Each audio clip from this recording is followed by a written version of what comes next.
foes face off here at MSU Soccer Park for this USL matchup. New York Red Bulls 2 sitting in 9th place in the Eastern Conference in a must-win game, hosting FC Cincinnati off their amazing US Open Cup run here on Saturday afternoon. A perfect day and perfect weather for this game between these two teams. You look at FC Cincinnati and GB Full, the star player for them, 11 goals this season, Joe. It's going to be a good one. GB has been a terror in the center of the box. Cincinnati's counterattack has played perfectly into his hands. GB Full, 11 goals. Was not able to play on Tuesday night. We'll get into that more, talking about that U.S. Open Cup game, one of the great moments in U.S. soccer history. And on the flip side, Stefano Bonomo's had a hot start since coming back from injury. Bonomo has been on fire, 3 goals in his last 3 games, 4 appearances. He's absolutely taking the situation and running with it. You look at the starting lineup for FC Cincinnati, very similar to what it was on Tuesday night against New York Red Bulls MLS side. Austin Barry scored the goal, the captain at center back. It might look a bit more like a 3-5-2 than a 4-4-2. We'll see what Alan Koch has ready for that one. And then you look for New York Red Bulls too. They've moved some pieces around over the last 2 weeks, but a good run for them. Yeah, I think they looked a lot better when they moved Aaron Basulovic up top. Junior Flemings has been contributing a little bit better, and Florian Velo is starting to come into his own this season. Well, we'll be back in just a moment with all your action here from MSU Soccer Park.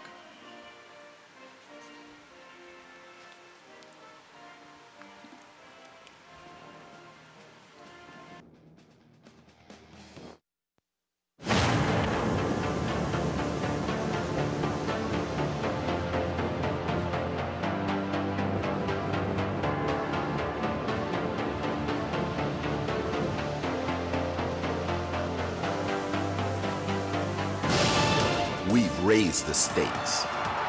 Expectations are high. Our biggest season yet will break records with elite players and future stars, innovative technology, and new homes. We're growing the game in our communities and across the nation. Are you ready?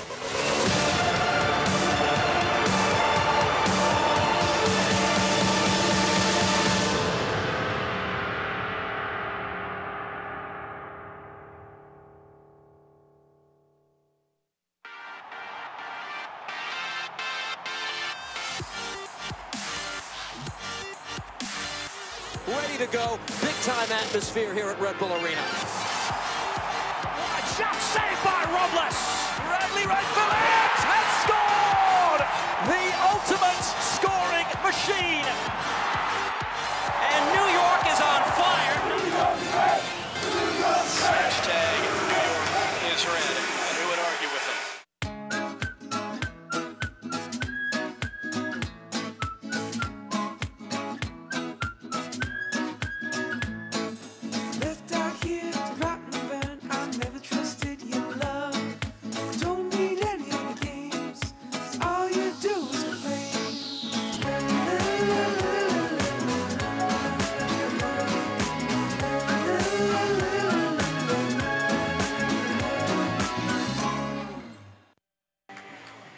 David Goss and Joe Goldstein of SBI Soccer here at MSU Soccer Park as we're getting ready for the kickoff between New York Red Bulls 2 and FC Cincinnati. New York Red Bulls 2 sitting in 9th place in the Eastern Conference, 8-11-7, facing off against FC Cincinnati at 8-8-7 on the year. Alan Koch in his first season as head coach of FC Cincinnati after coaching Whitecaps 2 in the USL Western Conference. Joe, it's been a very special year for this FC Cincinnati team as we look at John Wolynek on the other side, USL Coach of the Year in 2016. He's got some work still to do to try and push this team into the playoffs. Let's look at FC Cincinnati, though. 7th place in the Eastern Conference, but they were the last remaining lower division team in US Open Cup. They hosted the semifinals on Tuesday night. Over 33,000 fans, breaking the record for a non-final crowd. Up 2-0 against New York Red Bulls in the 75th minute, and they lose 3-2 in extra time. What did that run mean to this team, and then how do they turn around today? I think no one expected this team to move as far as they did in the Open Cup, so it was all pudding for them. Every game, every win, it was a great feeling for the community, the fans, the club. But they need to get back to focusing on the season. They're in playoff position right now, but there are a lot of teams breathing down their neck. You've got Ottawa, Orlando, this New York Red Bulls team. So they need to get results, and they particularly need to get them on the road. You mentioned that Ottawa Fury, Pittsburgh Riverhounds, Red Bulls 2 sitting just outside the playoffs. Orlando City B in second place. So our 4 officials for this one. Our head official, Kevin Broadley, ready to blow that whistle and get us started, assisted by Justin Lopez and Brian DiPaolo. As we are kicked off here, Stephen Ziwa, our 4th official for this one. For FC Cincinnati, they face off once again this week against the New York Red Bull side. It was the MLS side on Tuesday night at Nippert Stadium, and now New York Red Bulls 2, who they've never beaten here at MSU Soccer Park. Mitch Hildebrandt, who went over 4.5 games in Open Cup play without conceding a goal before the strike by Gonzalo Verón in the 75th minute on Tuesday night broke that run. 2016 USL Goalkeeper of the Year. Mitch Hildebrandt looking to get his team back and going in USL play, as Joe mentioned. Yeah, the one thing I think that Cincinnati has done really well this season has been put numbers behind the ball. They keep the opposition pushed up the field. It allows them to break them down on the counter, and they have the speed to do it. And GB Fall has been absolutely terrific, taking advantage of those crosses coming into the box. GB Fall, Senegalese international, 11 goals in league play, 4 goals in U.S. Open Cup play. Up until that last game on Tuesday, he'd scored every goal in that competition to push them forward. The winner against Columbus and Miami FC. I think fans would like to see, at least for Cincinnati, him to show a little bit more restraint when it comes to his discipline on the field. He's picked up 2 very costly red cards. He had the yellow card accumulation suspension for the Open Cup. So they're very happy with what he's brought to the game offensively. Zico Lewis pushing into the box, gets a half chance at that shot. GB Fall suspended 6 games earlier in this year for a bite on a Louisville City player, and as you mentioned, picked up a late yellow card at Miami to be suspended for the last game. You saw how emotional he was after their loss, knowing that he wouldn't have an opportunity to play again in that competition. And he had scored every goal for the team up to that point. So it was a real big loss for Cincinnati. Danny Koenig stepped into the starting lineup for that one. He is on the bench for FC Cincinnati in this one. Very strong bench for that team. Jimmy McLaughlin, Andrew Wiedemann, who started on Tuesday, also on the bench. Kevin Schindler, who came on as a substitute and had his opportunity cleared off the line by Tyler Adams in the 113th minute. That could have changed the fate of that one. One of the biggest moments of the game. He's on the bench again today. Tyler Polak, Matt Boehner going to the bench, and Dallas J. For New York, a couple forced changes in this game as Bonomo sees that ball go across the line. You had Dilly Duca and Fidel Escobar playing in the last game, trying to get their feet wet, who played last night for the Major League Soccer side. And then Vincent Bezecourt. He was USL Player of the Month the first month of the year. He was the star of this team, signed to the MLS team, got the start last night. That's a huge loss for this New York Red Bulls 2 team. It absolutely is. He's been so good driving the creative force of this team. But, you know, at a certain point with guys like that and with the way that the Red Bulls 2 are set up, they're going to move to the MLS, and they're going to have to start replacing them with younger players or academy players coming through the system. South of 5 minutes played here at MSU Soccer Park.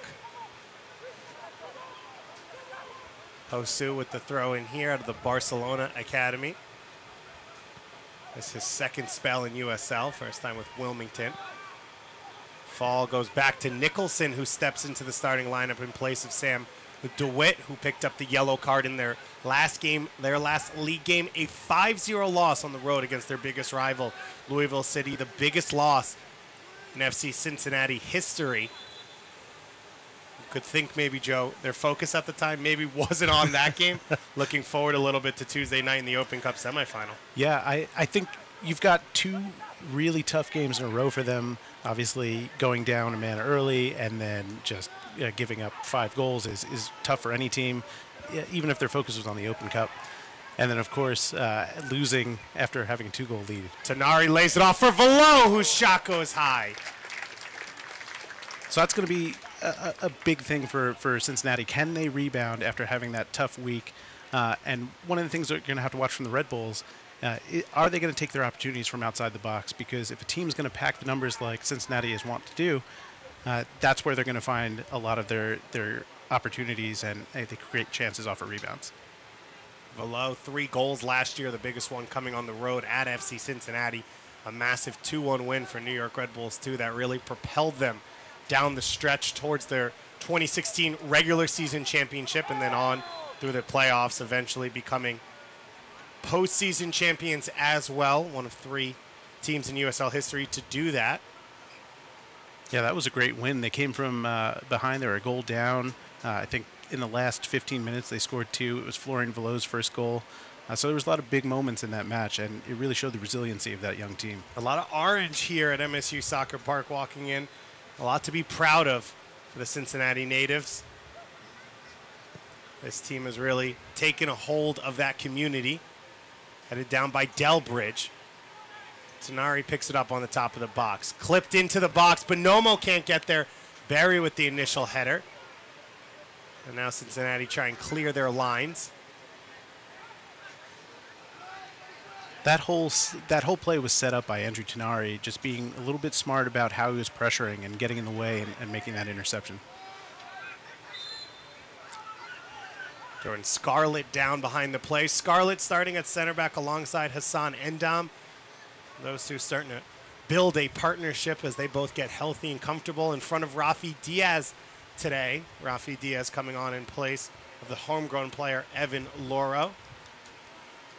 Scarlett has been absolutely the kind of defender that Red Bulls 2 have been looking for. He plays a sort of sweeper role, cleaning everything up, and it allows Endam to be a more physical presence and just worry about the game in the air.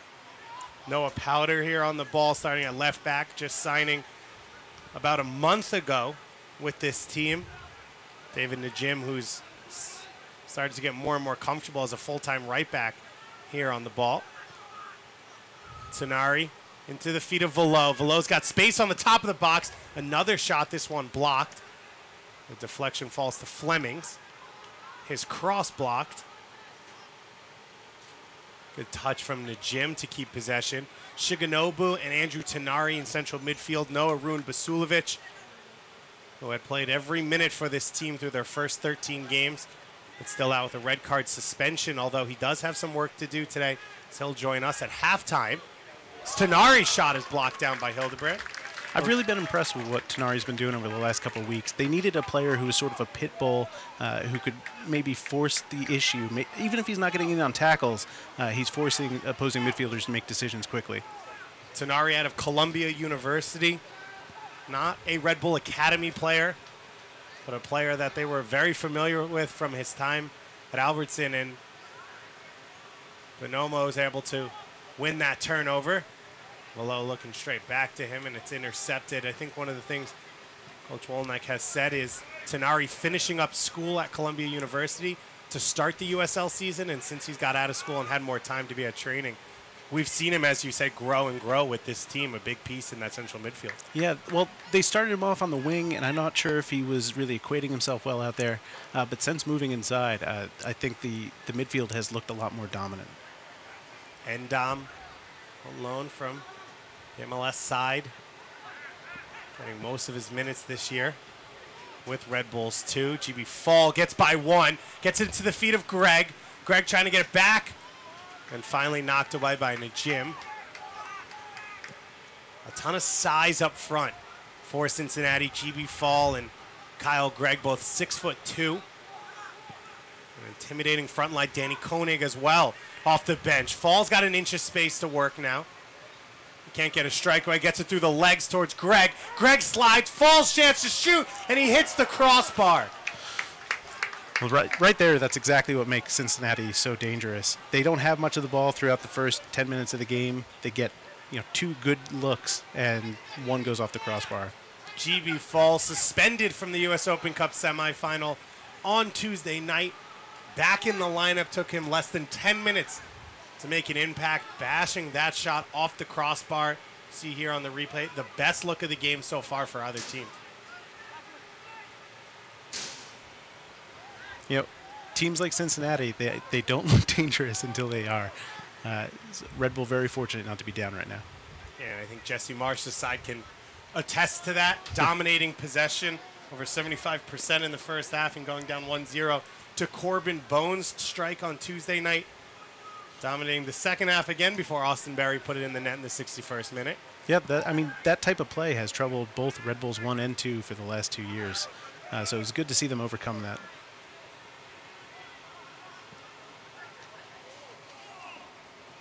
Fans, stay up to date on the latest USL news and information from around the league. Tune into USL Coast to Coast with Mike Watts. Mondays at 9 p.m. Eastern Time on Sirius XMFC Channel 85. And don't forget, Sirius XMFC also airs the USL Game of the Week. You can go to USLsoccer.com to check that schedule. Exciting weekend in USL play. Orange County opening up their new stadium last night, getting a stoppage time equalizer against Phoenix Rising. A big matchup, Real Monarchs and Swope Park Rangers last night as well.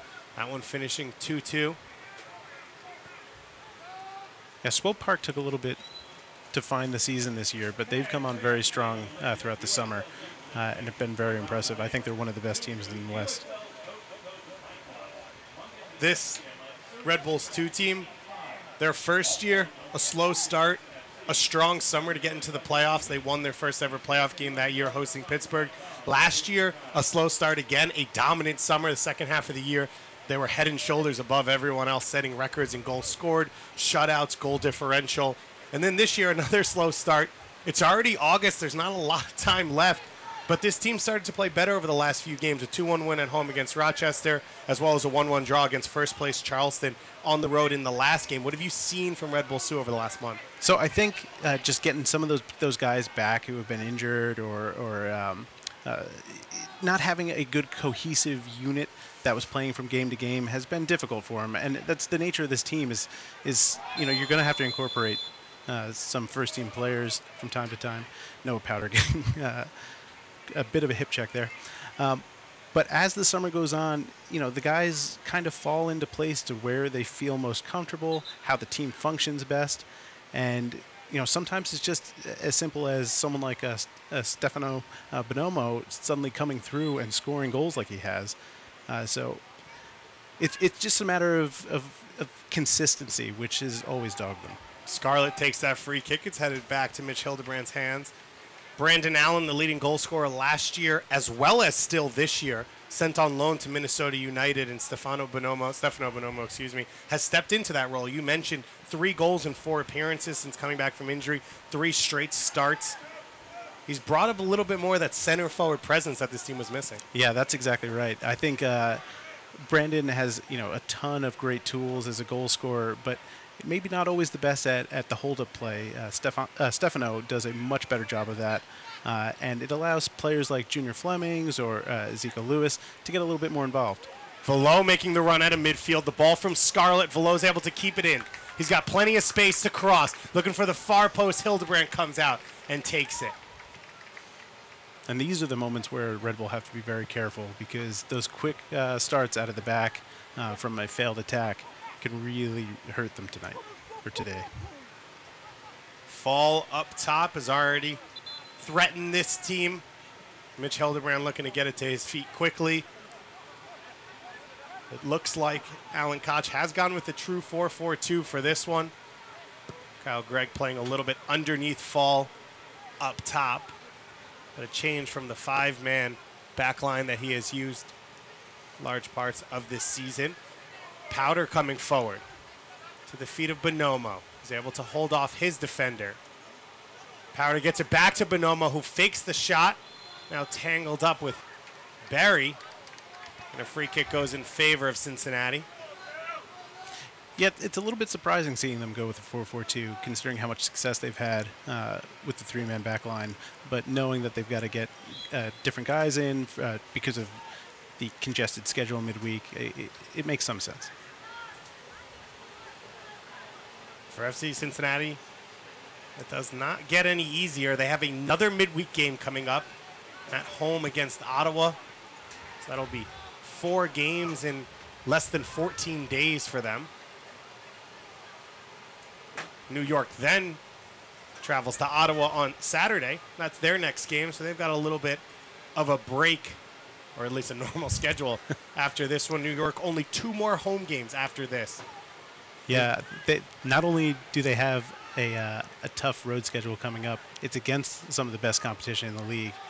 So they really got to make sure they maximize points at home. Bonomo space at the top of the box. His shot blocked. Flemings now takes it over. He collides with Dominguez. And a foul goes against the New York Red Bull 2 player. Marco Dominguez, coming over from FC Montreal this year, came off the bench for Alan Koch on Tuesday night, getting the start here today. And he goes down with the foul, but Bonomo starting to find some space. Yeah, and that's the stuff we talked about. He's very good with his feet. He's got a great touch. You see him getting a little bit of that back. I mean, his performance in the USL Cup off the bench was some of the best stuff that we had seen from this team, and he's starting to recapture some of that. Ball played back to Rafi Diaz, who blasted long. Diaz, his 7th start of the year, was slated for more, but broke his finger in warm-ups a month and a half ago here on this field right before the game. And it's just a little bit more experience for them in the back. Evan has done very well this year. He had great performance in the homegrown game, and he's made some big saves. Diaz is a little bit more of a calming presence, and he helps the back line a little bit more. Rafi Diaz, one of the first signings in New York Red Bulls 2 history, out of St. John's University, spent a little time with Orlando City before the New York Red Bulls 2. A local New Jersey native. Just 2 more games to play here at MSU Soccer Park, unless the Red Bulls are able to push themselves in with that 5th or 6th playoff spot and host the game. Otherwise, they're just hoping to get in, and will have to go on the road. And they haven't done themselves any favors in that regard. They really have to hope some results go their way. Ball played across the box. Sliding tackle made by Scarlett. Now Najim will look to clear once again. Greg and GB Fall looking for each other. Cincinnati really starting to find their feet here. Just past the 15-minute mark of this first half. Long throw. Attempt from Hosu. And now New York will look to break off of it. And it rolls out. Thrown intercepted by Lewis. Lewis is at one teammate, Bonomo. He looks to play it through for him, and Nicholson with the interception. Cincinnati almost getting caught at their own game there. Fleming's able to get it under control. He's got some room to run.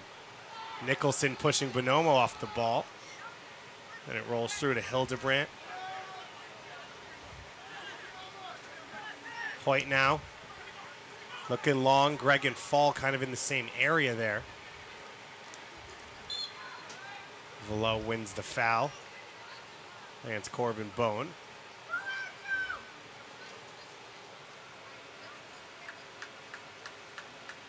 That'll be the most intriguing matchup, I think, watching how GB Fall and Hassan and battle it out.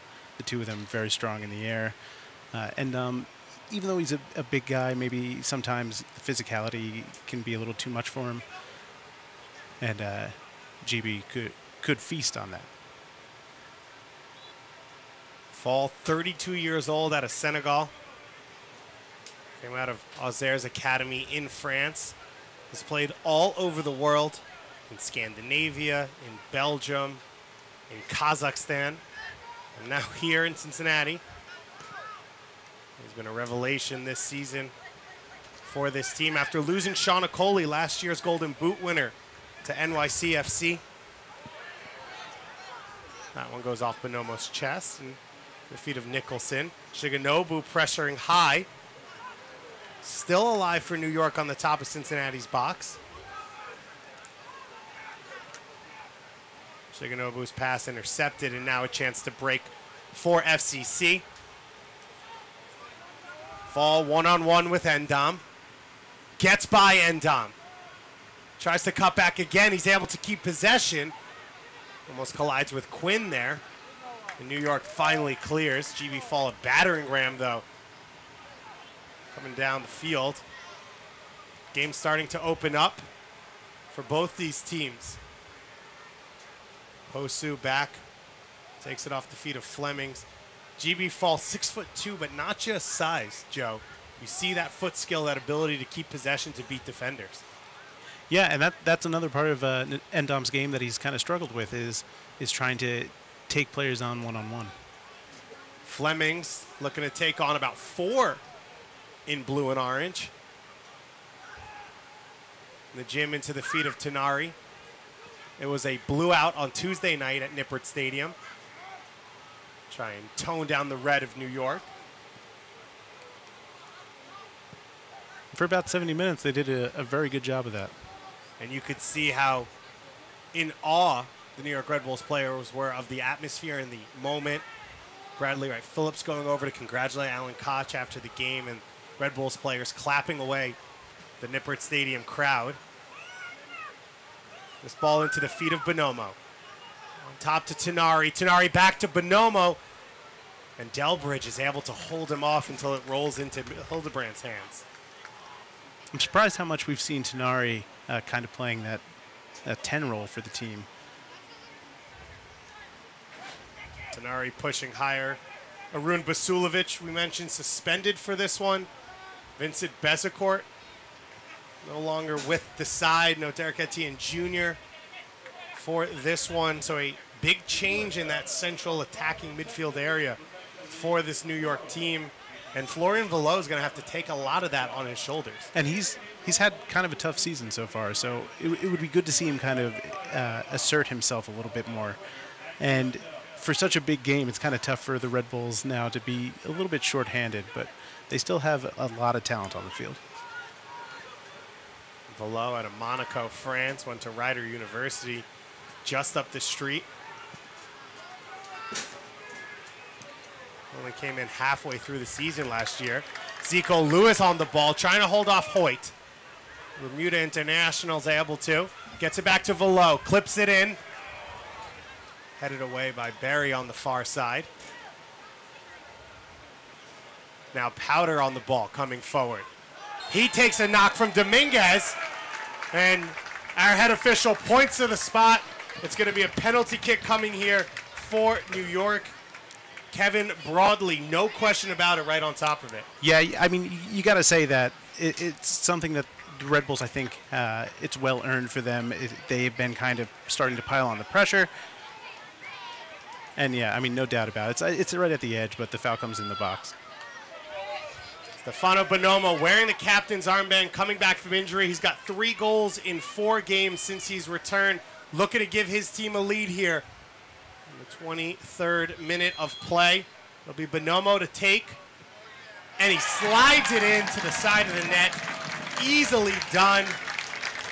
Stefano Bonomo is having a phenomenal return from injury here for New York Red Bulls too, and he gives them a 1-0 lead. You got to credit that the midfield move to break out, to get Lewis down the flank before the ball even popped out on that initial cross. Let's take a look. Easy as you like. And Hildebrandt has been very good this year, so good on Bonomo to get that goal. Mitch Hildebrandt knocking off Chicago Fire in a penalty kick shootout earlier this year. A guessing game against Bonomo, and Bonomo gets the finish. 4 goals and an assist in 5 appearances this year, 4 straight starts for the Cowman. And getting that early goal is so crucial for the Red Bulls. They did not want to go down to Cincinnati because of how good they can bunker in and absorb that pressure. And, you know, we mentioned before how tough it's been for Red Bull teams to take on that kind of defense. Bones cross is knocked down by Scarlett, finally cleared. FC Cincinnati not wasting any time, getting right back on the horse. Now they'll have to play from behind after leading for 75 minutes on Tuesday night.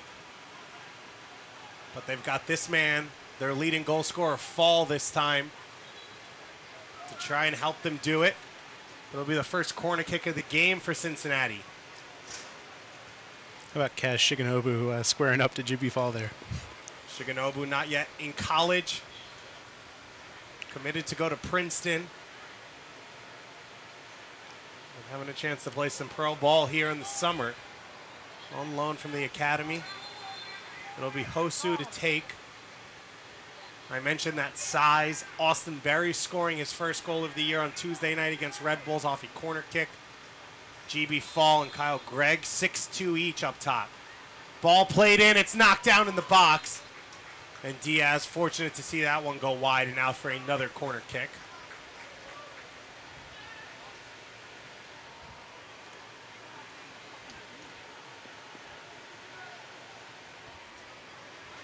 Hosu to take once again, the La Masia graduate.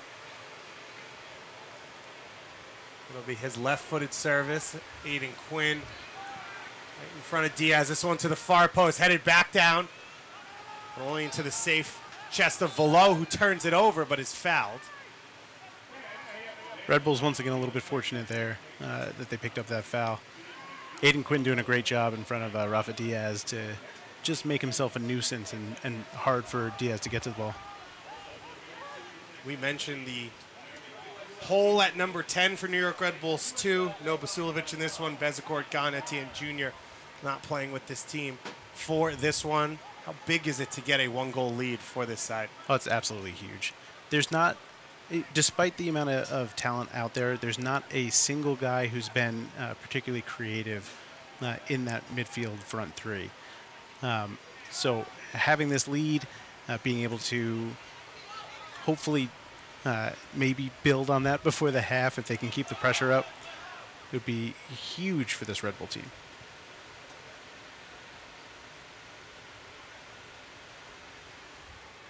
New York Red Bulls too have scored first in 3 of their last 4 games. They're 2-0-1 in those games. 2-1-2 though in the last 5.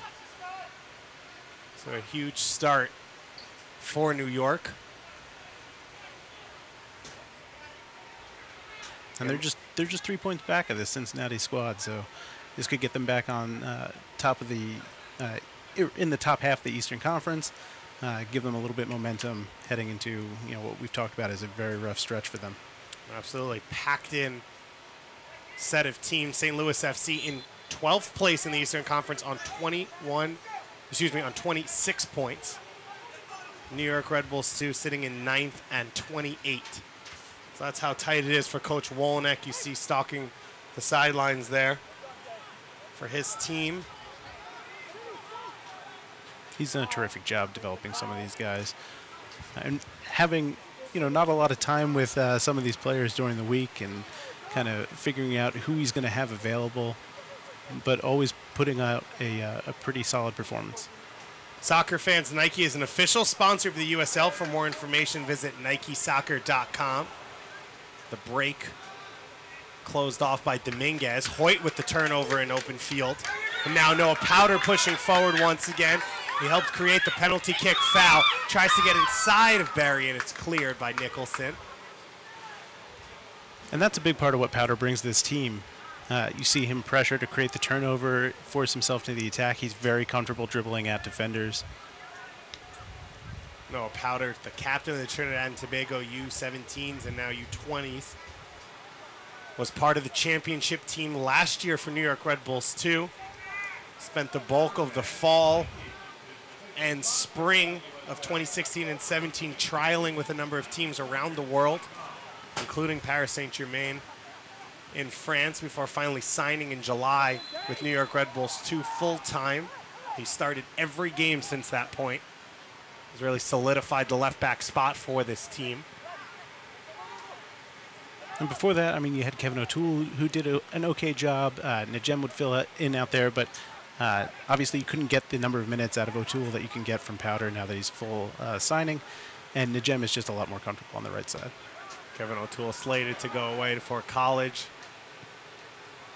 Now Powder, the full-time left back for this team. Scarlett gets it to the feet of Powder once again. Powder's gotten a lot of space to run forward.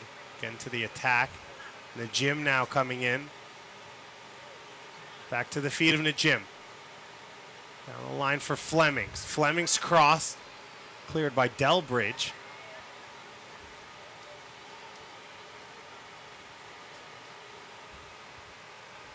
Fleming's able to get by 2 defenders. Looking for the feet of Bonomo. It's intercepted. And the Jim follows it up with a strike.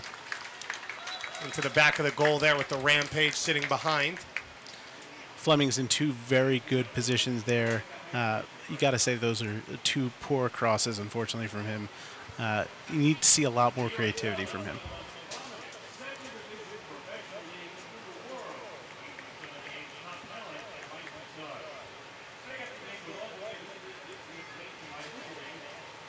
It'll be a water break here as our officiating group led by Kevin Broadley has deemed it the lone goal from Stefano Bonomo in the 23rd minute. The difference right now, FC Cincinnati coming off that big game on Tuesday night. They came out here in a 4-4-2. It looks like maybe they've shifted a little bit more defensively since the goal. They've had some looks, but an even game, I think, between these two. Yeah, absolutely. Obviously, we talked about Cincinnati doesn't need a ton of possession to be dangerous. They've proven that. What I think they've done is try to hold a few numbers back because they were getting pulled apart out wide. Red Bull was switching fields and opening up lanes that way. So you're seeing them come back a little bit to try to clog the middle to prevent that from happening. And so far, I think it's doing a good job. If you get a little bit more clinical play from Junior Flemings or Zico Lewis, that could still break that down, but it certainly helps negate some of that. Forces them to play sort of perfect in the final third. FC Cincinnati hit the crossbar in the opening 10 minutes off the foot of Fall, who's got 11 goals so far this year. It's been mostly New York in the attack since then. Bonomo, 4 goals since coming back from injury and an assist in just 5 appearances. You got to feel good for the guy. I mean, he was out for so long, had to have the one surgery, then another, and just to get him back out there and to get going the way he has is so big for this team. And you had him on your show recently. Yeah, we had him on. The podcast, if you want to follow New York Red Bulls. The podcast, if you follow Red Bulls too, yeah. And he's a fantastic guest. Very gracious, thoughtful answers. It's good to see that from players coming through the system. And you can see that leadership because this is a team that has a lot of changes every year, as you mentioned, coming off the top, and you look out there and not a lot of players who have played, let's just say, a full season. You have a guy in Velo who's played at this level a lot, but didn't go through the full year. David and Jim as well also signed midway through the year.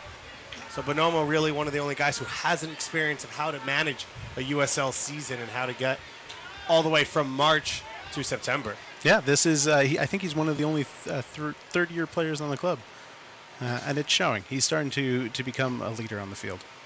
Rafi Diaz, another one of those original Red Bull 2 players. Tyler Adams, the original Red Bulls 2 player, put in the cross for the knockdown on Gonzalo Veron's opening goal on Tuesday night, showing the impact this Red Bulls 2 team has. Derek Etienne Jr. also getting an assist in that game. Vincent Bezecourt getting the start. Aaron Long getting a number of minutes last night. All those players you're talking about, they are some of the most confident players that you'll ever see. Hey, if you win a USL regular season and championship in your first year as a pro for a lot of these guys, setting records for goals scored. They scored more goals in the second half of games last year than a large set of the USL scored the entire season. It really does go to show how good the Red Bull Academy has been and how much talent has been coming out of there. Noah Powder, Kazu Shigenobu, the next set of that. Ben Mines on the bench. First time he's been available in a little while. Zaire Bartley as well. And, of course, Evan Loro, the homegrown player out of the University of Michigan. So that pipeline not closing up anytime soon for New York. And Ben Mines is a really spectacular player. I think he's got a very bright future. If Red Bull can keep him here as he grows, it could be very good for the team going forward. Long ball over the top for Flemings. Cut back towards Bonomo. And Nicholson reads it first and gets it clear. Ben Mines committed to go to Stanford. along with Zach Ryan, Red Bulls Academy, but we'll see if maybe he chooses to stick to the professional route and stay here with Red Bulls 2. Throw in deep in the half for Najim. Flemings gets by the first defender, takes the shot, and that one's going to float out for a throw-in.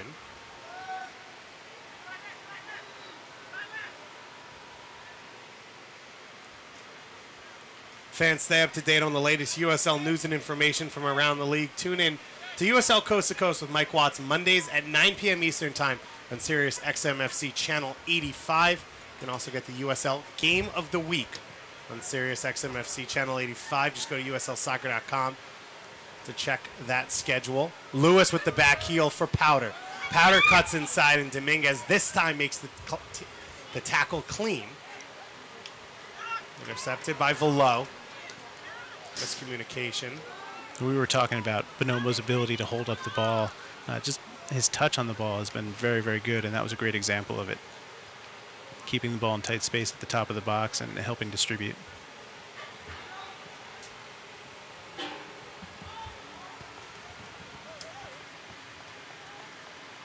Looks like that one's going to roll out for a goal kick. Off to your left. Not one of the hottest games we've had here at MSU Soccer Park, Joe, this summer, but definitely a beating sun here in Montclair, New Jersey. Yeah, it gets toasty here.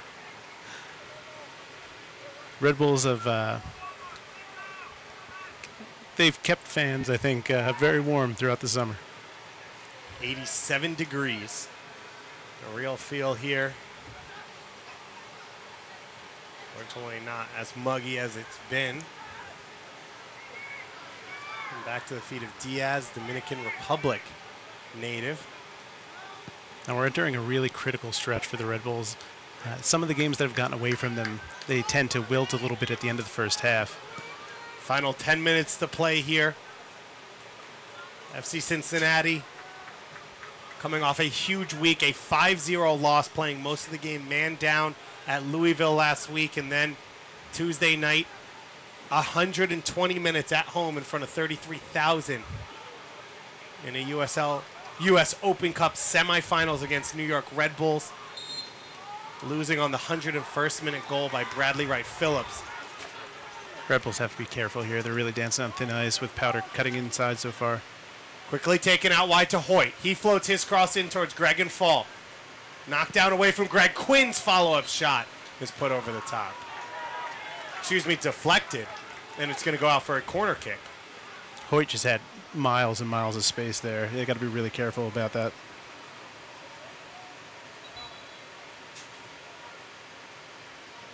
You know, it's that section of the game that we just talked about where you lose a little bit of focus or you maybe get stuck in somewhere you shouldn't be, and you can really pay for it. Corner kick coming here for Cincinnati. Headed away by Bonomo. Bone goes back to the feet of Nicholson. Nicholson with a messy touch. He's able to keep possession. Hoyt now floats it long. Endom heading it back for Diaz. Almost beats his own goalkeeper.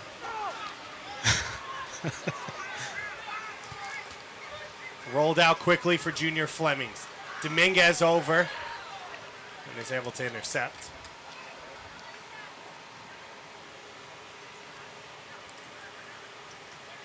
Would have been a very tough own goal for Endom if that had gone against him.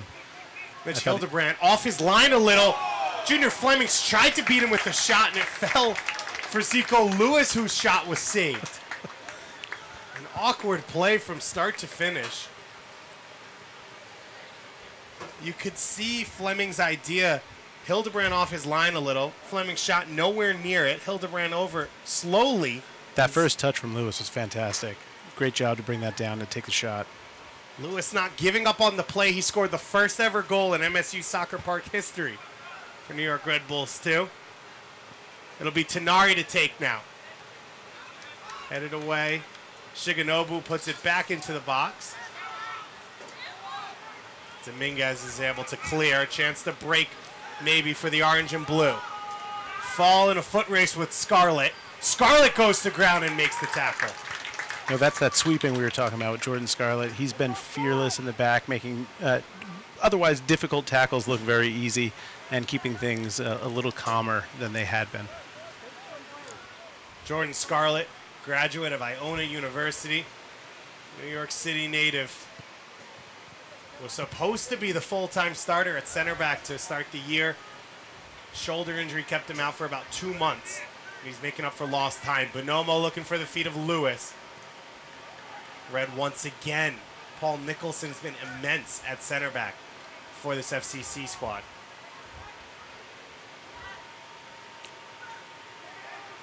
Bonomo does just enough for his team to keep possession before Velo turns it over but gets fouled.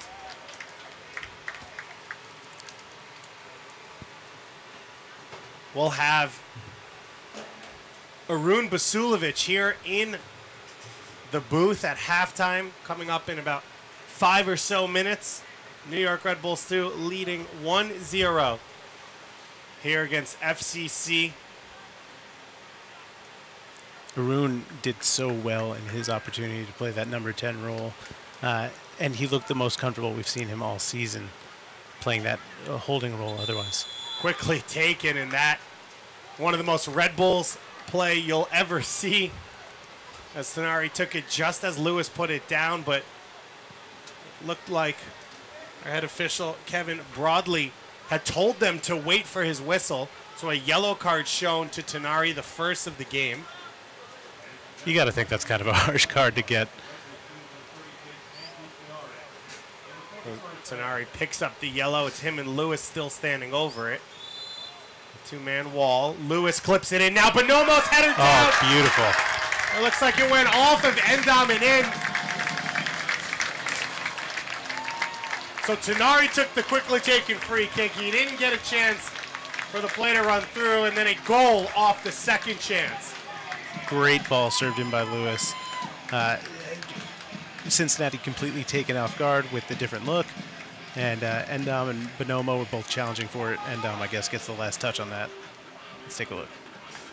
Ball clipped in by Lewis. Knocked down by Bonomo directly into Endom. Pushed it over the line. Cincinnati completely falls asleep on that second kick. No one follows Endom in or Bonomo. And easy finish for the big center back. Son Endom, his first professional soccer goal. That's got it. 2-0 for It's got to feel good for him.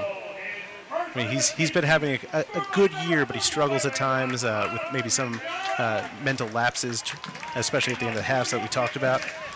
But it's a little affirmation of him putting in the work and doing the little things. Just about 3 minutes to play here in the first half. New York doubling their lead through the header by Hassan Endom. There's a 23rd minute penalty kick for Bonomo. 42nd minute free kick for New York, and they've made their set piece chances count now. As Lewis goes flying through the ball, as does Shigenobu. Quinn finally gets away and takes a shot. Yeah, you mentioned them taking care of the set pieces. That's going to be huge against a team that can play so sound defensively that they need to find any advantage that they can. So getting those set piece goals is very big for this team. Soccer fans, Nike's an official sponsor of the USL. For more information, visit NikeSoccer.com. Well, Bezecourt and Basulovic have taken the bulk of set pieces so far this season for New York. Maybe now Tenari and Lewis will have an opportunity to maybe get their name in there. They seem to have a glut of available options on set pieces for both the 1 and 2 team. We saw Fidel Escobar. Obviously, Kamar Lawrence is now an option. Of course, Sasha and Felipe. And here you've got Basulovic and Bezecourt and Lewis. A deep roster for New York Red Bulls at the MLS side, and a large part of that built through this Red Bulls 2 team. So much experience on the squad. Fall called for using his hands a little bit too much in the box. The leading goal scorer felt like his jersey was the one getting pulled as he yells at our head official Broadley after the play. And these are the kinds of moments where you really got to keep an eye on him. He tends to lose his head a little bit if things aren't going their way. Obviously, 2-0 down, it's not ideal. But, Cincinnati should recognize that they were in a very similar position as the Red Bulls were. And there's, of course, a second half. FC Cincinnati leading New York Red Bulls 2-0 for 75 minutes on Tuesday night. Now New York Red Bulls 2 leading FC Cincinnati 2-0 here as we are entering halftime. Joe, if you're Alan Koch, you're going into this locker room. You've got a lot of potent pieces on your bench because of some rotation. What do you think the conversation is with his squad? You got to think that one of the things that they're going to want to start to do is look at maybe bringing in Danny Koenig. He's been so good as playing off of Fall, and he brings a little bit more speed, a little bit more savviness to the chance creation. And Hoyt plays the ball in. Fall brings it down. Shigenobu coming back to help out, and he's able to make the tackle. Of course, the other thing there is just going to be talking about concentration. Both of those goals are products of lapses in concentration, and they really cannot afford it. Yeah, neither of the fouls really in a must-foul danger situation. One on the top of the box, going away from goal for the penalty kick, and then just a lazy tackle in midfield on Velo, leading to the set piece in a similar area to this one. That led to the second goal for New York. We've got a minimum of 3 minutes of stoppage time here.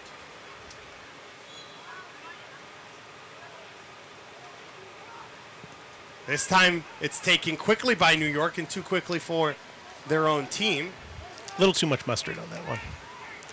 That one Tenari was allowed to take, did not pick up a card for that attempt. If you talk about things being very metro, second yellow card for taking a quick free kick would rank up there.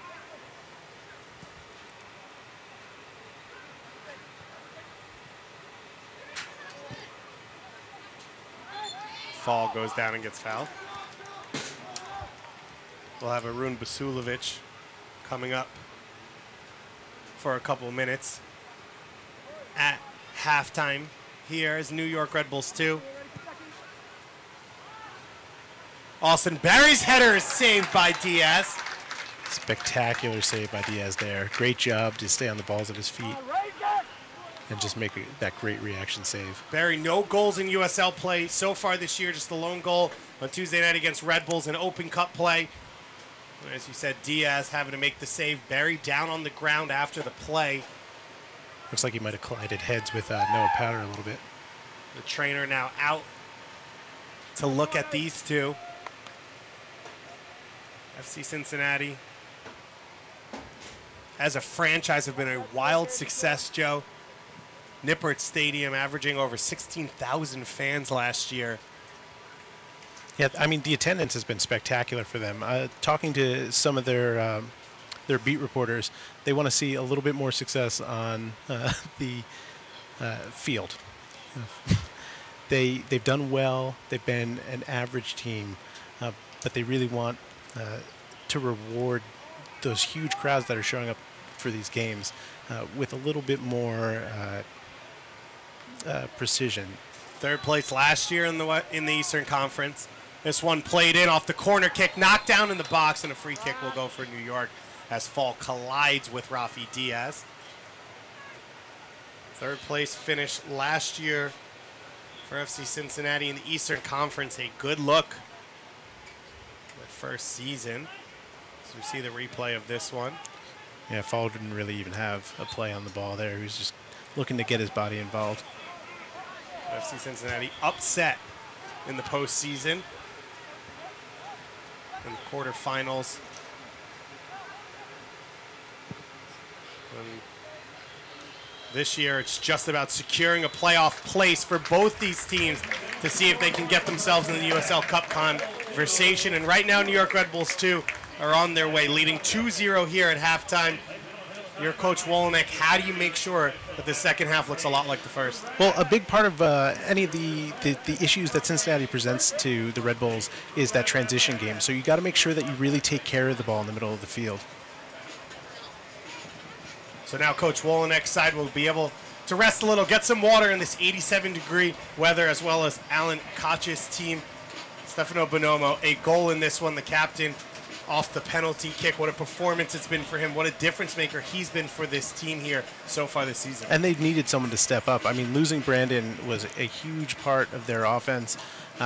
He could have a terrible game and still just contribute with a goal with his maybe only touch in the box. Vincent Bezecourt, USL Player of the Month, first month of the season. He's gone for the year. This team looking for offensive pieces, and they've found it so far today. Stefano Bonomo, as well as Hassan Endam with his first professional soccer goal in the 42nd minute as this team leading 2-0. We'll be back in just a moment with Arun Basulovic.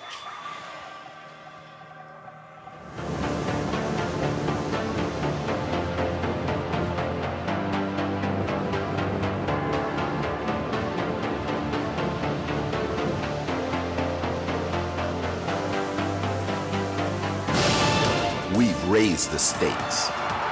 Expectations are high. Our biggest season yet will break records with elite players and future stars.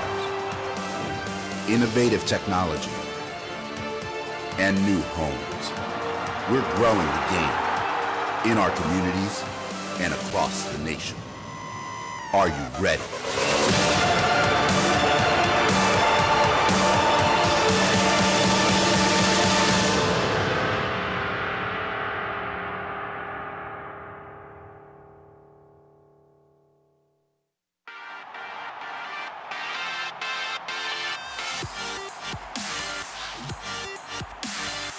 Ready to go. Big-time atmosphere here at Red Bull Arena. Wide shot saved by Robles.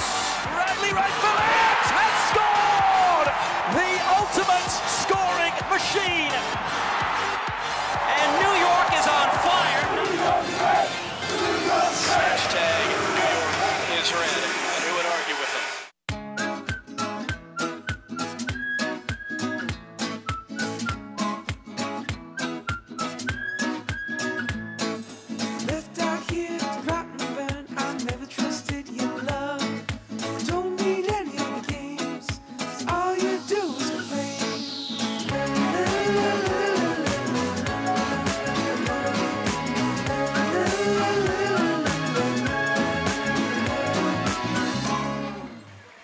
David Goss and Joe Goldstein back here at MSU Soccer Park for halftime. New York Red Bulls 2 leading FC Cincinnati 2-0. Stefano Bonomo with his fourth goal of the year, and Hassan Endam his first ever professional goal. But enough about those two. It's about one man right now, Arun Basulovic, New York Red Bull 2 player, New York Red Bull signing in his first professional soccer season. Pretty good first half to watch. Yeah, it was unbelievable. I mean, I thought it was one of the best first halves that we've had this season. It was really good to see that. After the result that the first team got against this team the other night, for us to be able to come out and stick it to them like that was really nice to see. You've played all over the field for this New York Red Bulls 2 team. You played all over the field for Georgetown before that. What is your position? What's your role for this team? Yeah, I like to think of myself as a number 8 in the midfield, a guy who can kind of be a box-to-box midfielder, help on both sides of the ball. But lately I feel like I've been in a good way in the attacking part of the field, so I think a little bit more advanced, maybe as a number 10, and even as a number 6. Really, anywhere in the midfield, I don't mind playing, and I think being versatile has definitely been helpful for me in my first season. You've lost Vincent Bezecourt for the year in a positive way. Vertical integration for this club.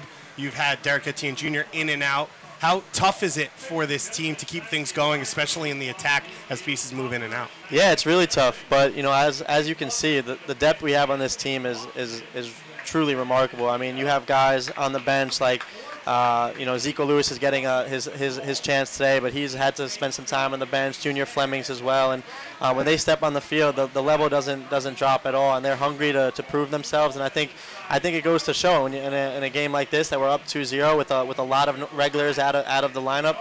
Guys are taking their chance. Arun Basulovic here with us. You've known John Wolyniec for a little while as a coach. Give us the inside scoop on him, what he's like. I mean, I don't know if there's an inside scoop, but it's been really, really cool to see him, because I remember when he first retired, and he was with the academy, and I was part of the academy at that point. You were, what, 10 years old? I was probably 13 at the time, and to see him now and how good of a head coach he is, and how he harps on the details and how much he really wants to see all of us get better, and he doesn't really even worry about the results. And I think that goes to show this year when we've had some frustrating results, and he's stuck by a lot of us, and he's great. And for me personally, he has been so helpful, and he's challenged me in a way that I've never been challenged before, so I'm very thankful for him. Last one, the banner sits above us. He was Coach of the Year last year because of a championship. You'll win again this year. Why? I just think we're hitting form at the right time. I think we faced a lot of adversity, and similar to the first team, I think we battled through that. We had some tough results, but now I think everybody is getting good performances, and it should be good. Well, Arun Basulovic will be back on the field next game, but he's in the booth with us. Me and Joe will be back with first half highlights and second half action in just a moment.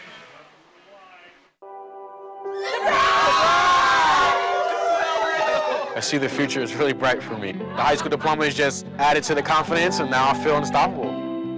Find free adult education classes near you at finishyourdiploma.org. James Outland and Morgan Copes from the leadership of Birmingham, Alabama's 2019 USL expansion side recently visited the league offices. Announced as the first expansion team for 2019, Outland and Copes share in the excitement as the club begins to work towards its inaugural season. Well, first and foremost, I think we're going to have a great product. We're going to have a professional environment. We're going to have a competitive team, and not just competitive, we want to win. So I think the competition and the level of play on the field is going to be top-notch, and I think the experience at the stadium and for the fans is going to be equally impressive.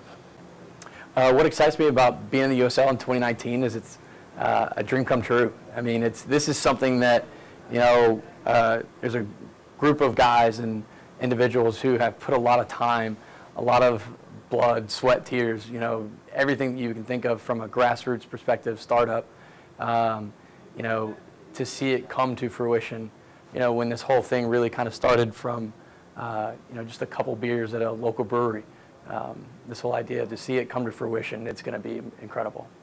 What excites us about joining the USL is, first, Birmingham needs a professional sports team, and we think soccer is the ideal sport for Birmingham. It's a great growing sport across the country. And as importantly, the USL has really been a successful league. They've done a phenomenal job. We've done our research. We've been working on this for over 2 years now. And we really chose the USL because we think it's the best league and one of the best sports in the world. And we think Birmingham is primed to become a great professional soccer town. It's going to be a fun, fast, exciting atmosphere. I mean, the game of soccer itself is always, very exciting, to watch live. Just because of the speed of play, the physicality, the toughness that goes into it. But I also think we're going to have a great, fun family atmosphere. Well, it's been a great opportunity to come and get better familiarized with the people behind the league and get to meet the folks that we work with on a weekly and ongoing basis, and really get our ducks in a row and be ready to launch for our 2019 beginning of the season. The wealth of knowledge, the information, and just the organization around the entire organization itself is incredible. The professionalism is second to none. And I'm excited about getting to meet the people and put faces to names. There's an old quote, nobody cares what you know until they know you care. So I really look forward to establishing those relationships with league officers and just the people in and around here. For USL Network, I'm Morgan Conklin.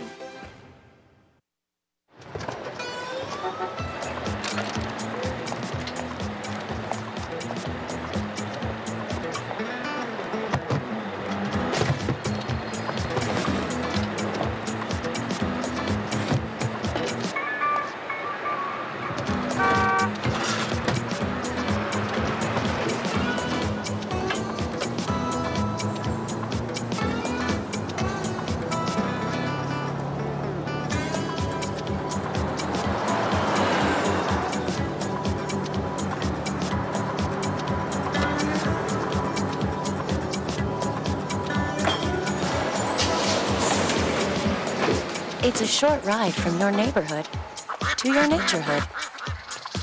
Find fun activities to do, like boating and biking, or camping and hiking, plus much more. To find a neighborhood park or green space near you, visit discovertheforest.org.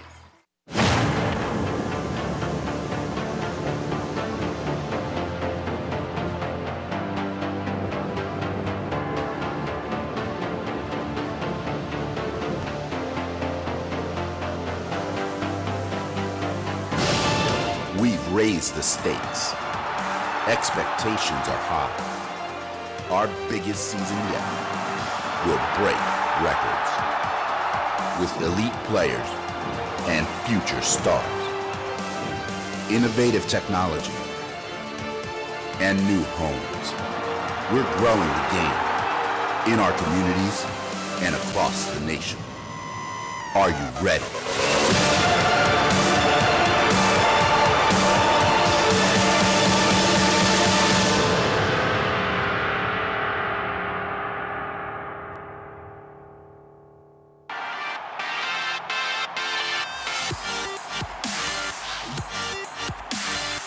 Ready to go. Big time atmosphere here at Red Bull Arena. Wide shot saved by Robles. Bradley right for it. Has scored!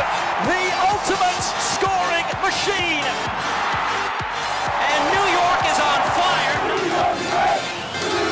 Hashtag New York is red. And who would argue with them?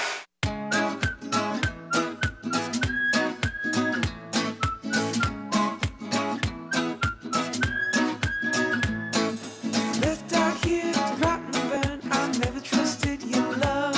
You don't need any of the games. 'Cause all you do is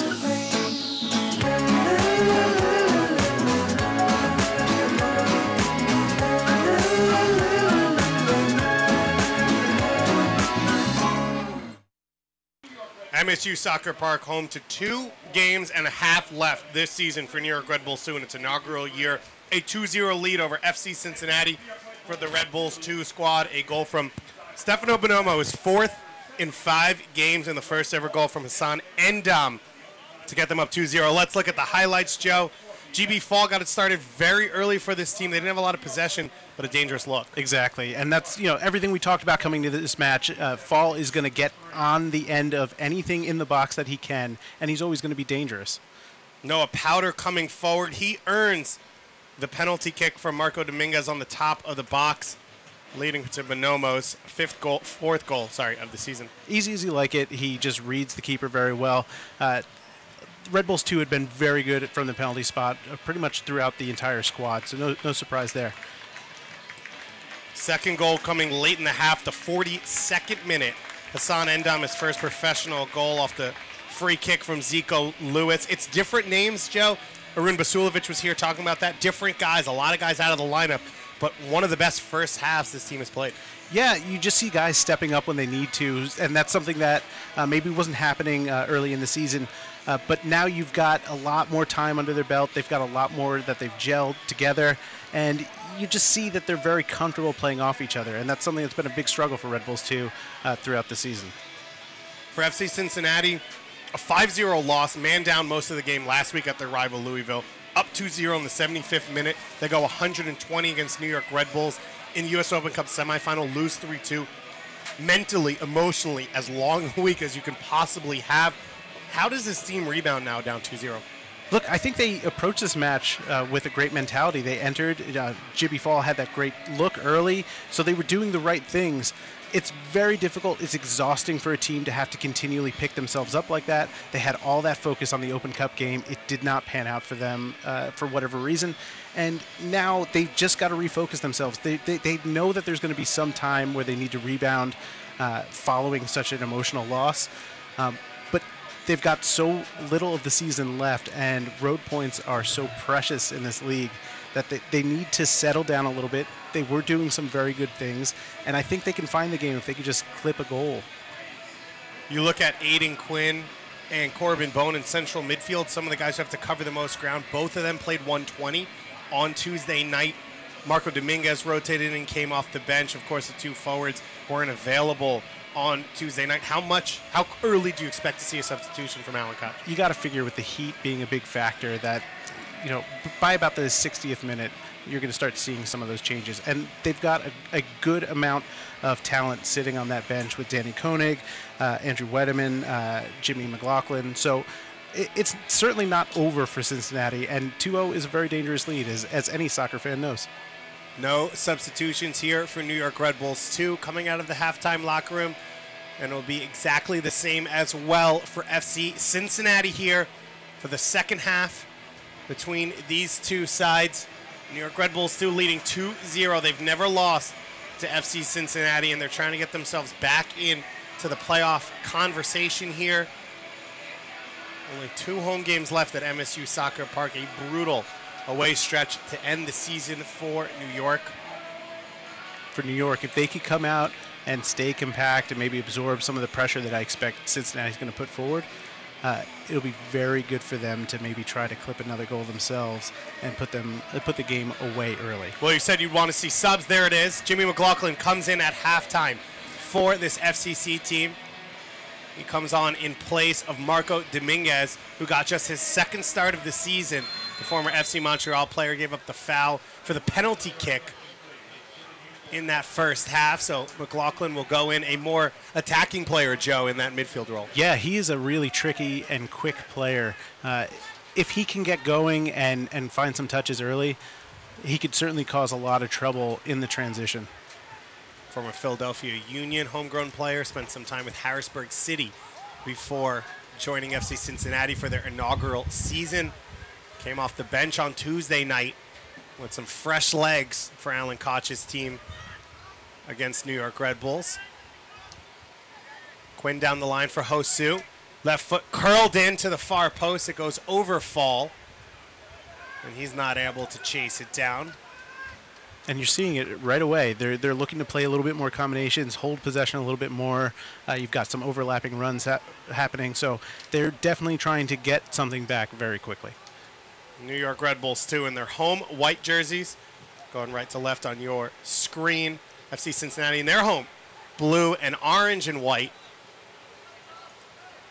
Trying to get a little revenge for U.S. Open Cup semifinal loss on Tuesday night.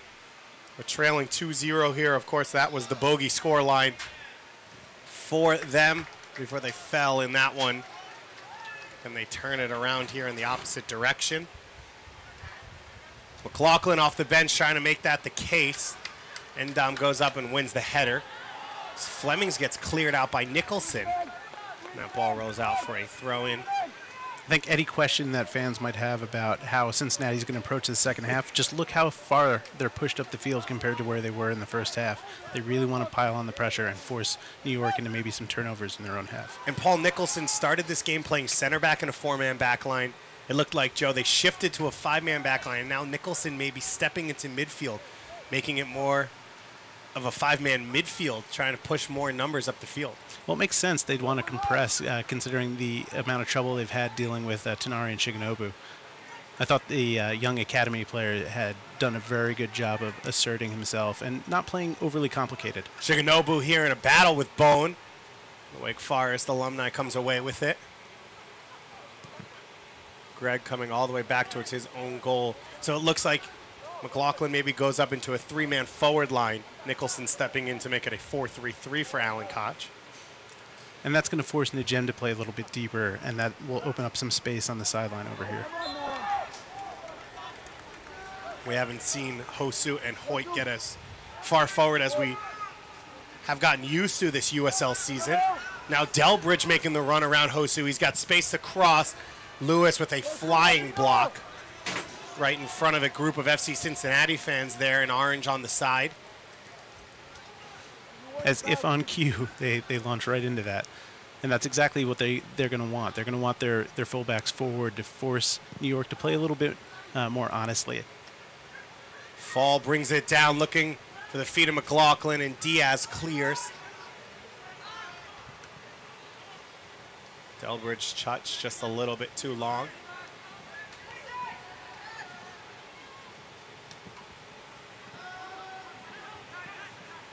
Off the head of Valone. No pressure on Hoyt now to take it. Justin Hoyt out of London, England. Former Arsenal player in his first year in the United States. Playing across the back line for Alan Koch's side.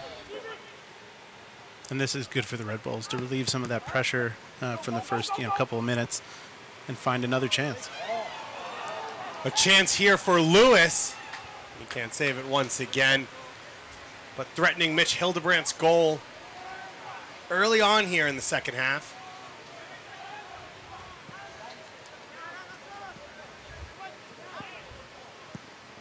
And that's just the kind of opportunity you want the Red Bulls to find.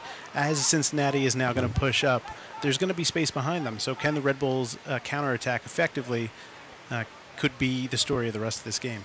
For New York, they have a ton of speed on the bench. Ben Mines and Douglas Martinez, the Honduran U20 international, who can come on the field. Zaire Bartley out of the academy as well.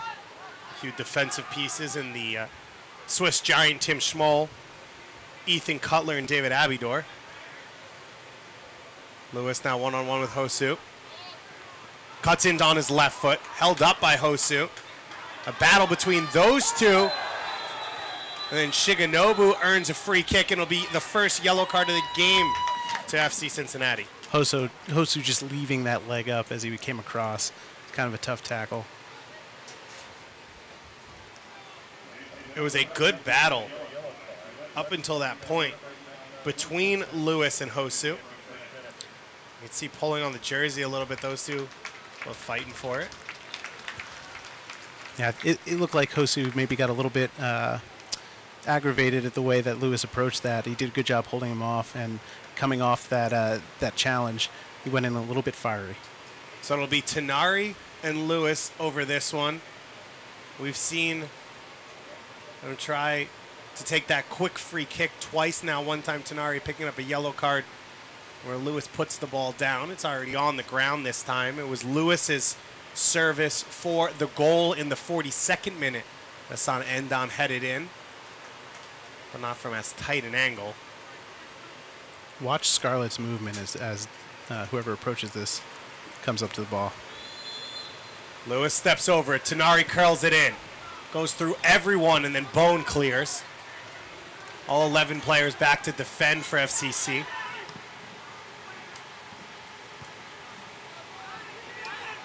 White intercepts that one. Fall goes by Powder, and Greg's offside.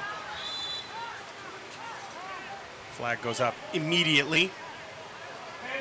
Fans, stay up to date on the latest USL news and information from around the league. Tune into USL Coast to Coast with Mike Watts at 9 p.m. Eastern Time on Sirius XMFC Channel 85. You can also hear the USL Game of the Week on Sirius XMFC. Just go to USLsoccer.com to check that schedule. Velo to the feet of Bonomo, who cuts back.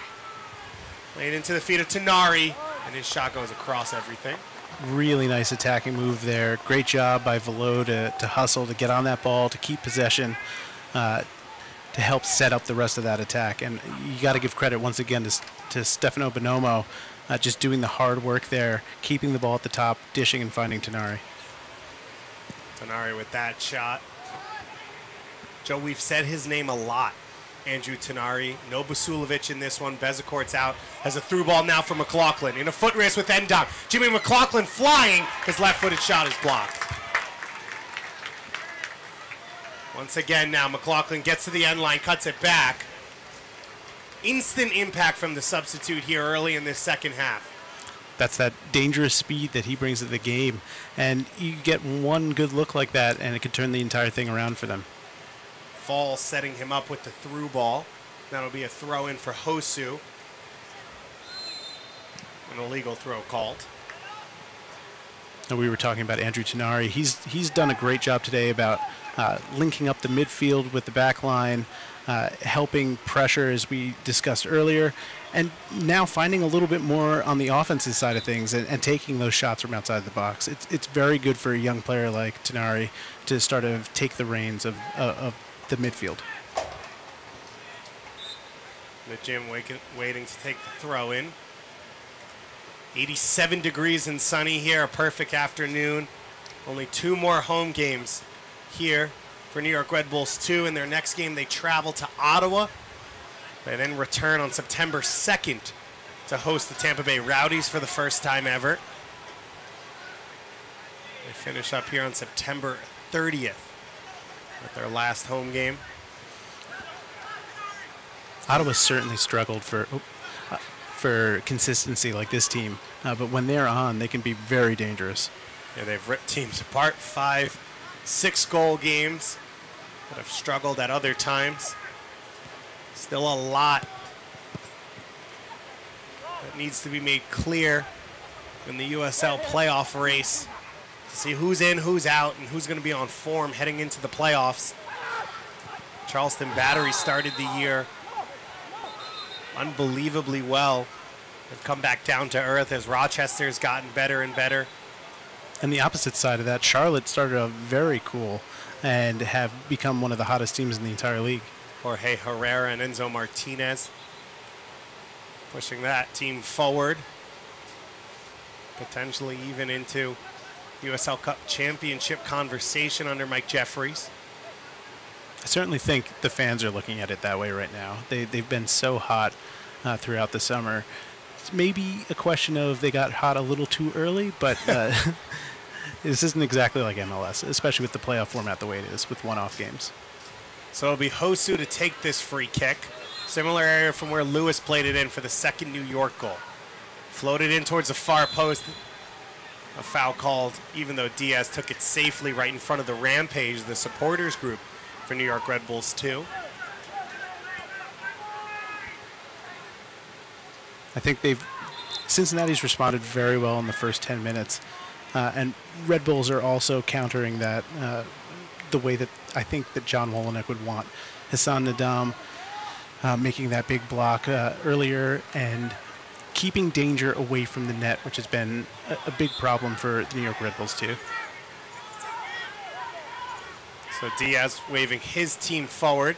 So he'll look to hit it long, just north of 10 minutes played here in the second half. New York Red Bulls 2 with a 2-0 lead over FC Cincinnati. They've never lost to FC Cincinnati.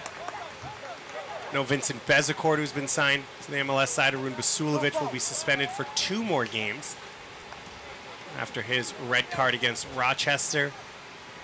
So New York will have to go without one of their minutes leaders just a little bit longer, although allows him more time to get his broadcasting and interviewing skills down. There you go.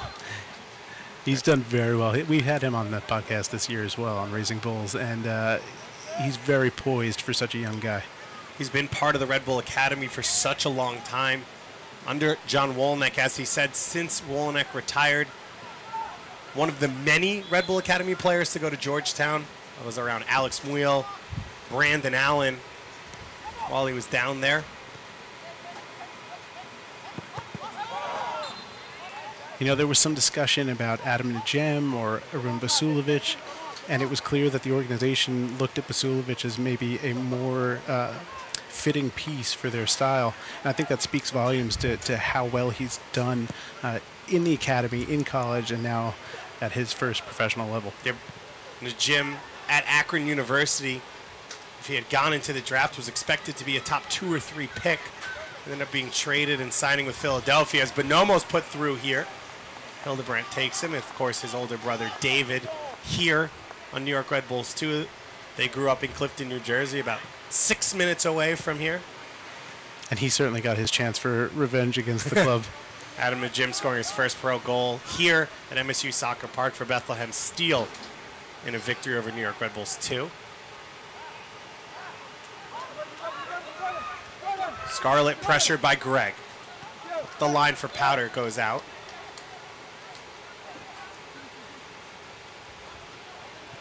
To the feet of Nicholson, who's moved into that central midfield role alongside Bone and Quinn. Outside of the foot pass for Hosu. Left-footed shot lined up and deflected. Najem won't let it bounce.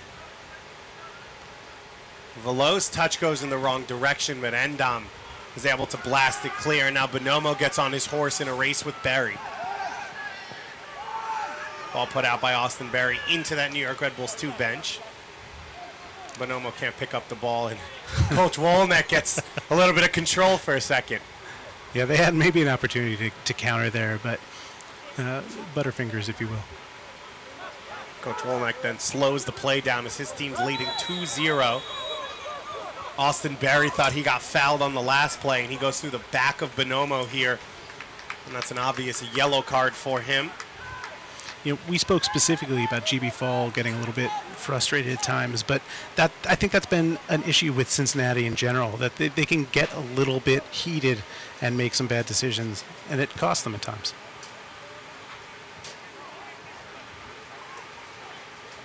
Alan Koch had no explanation. About 2 months in, this team had gotten 5 red cards.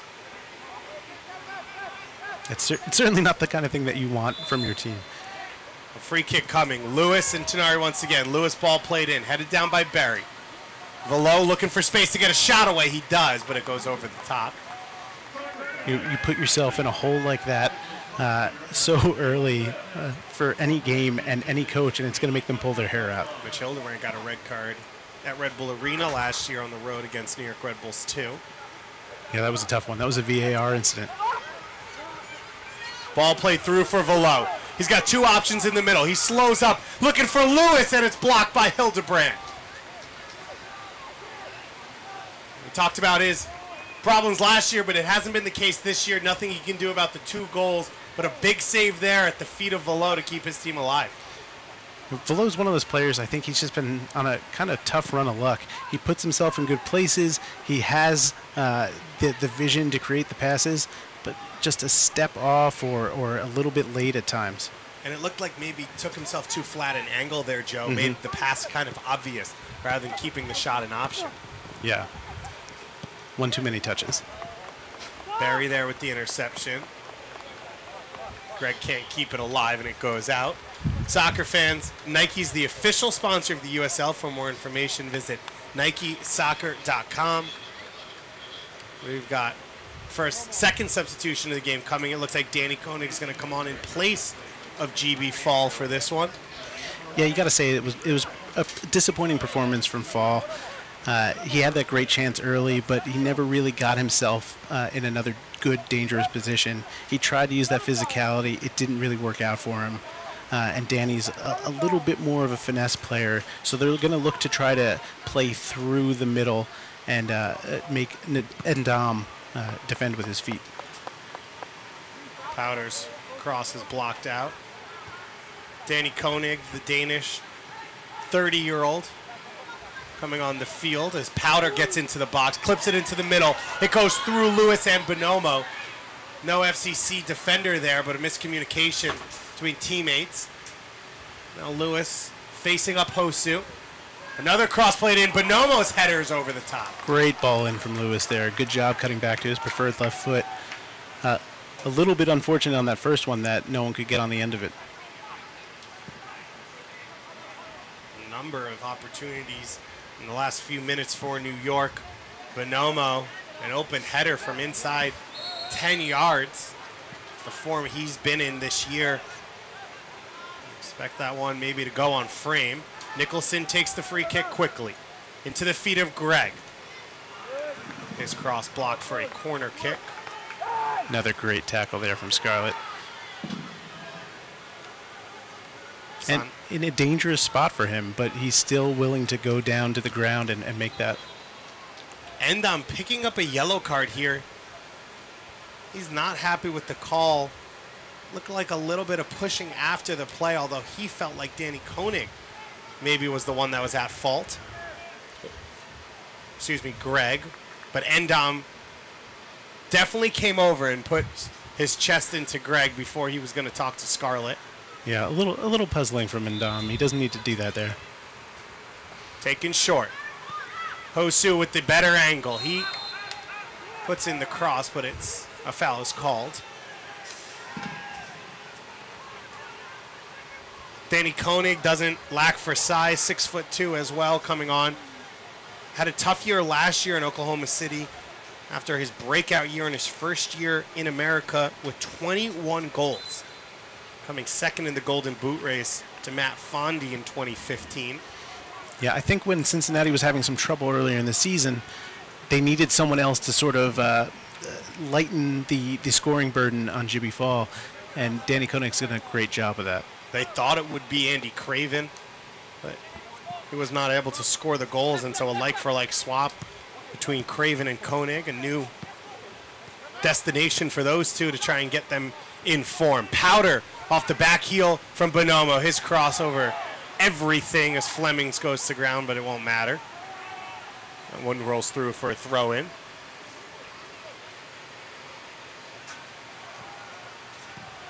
New York trying to put a little bit of high pressure on.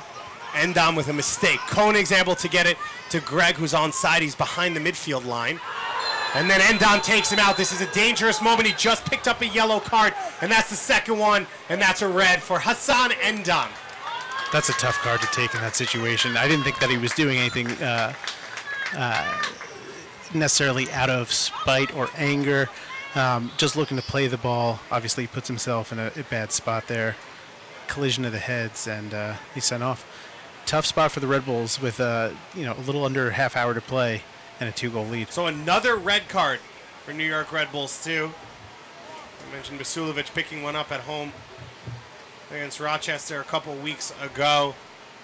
For Endom, you talked about those mental lapses. Yep. Just an unnecessary first yellow card leading to this situation.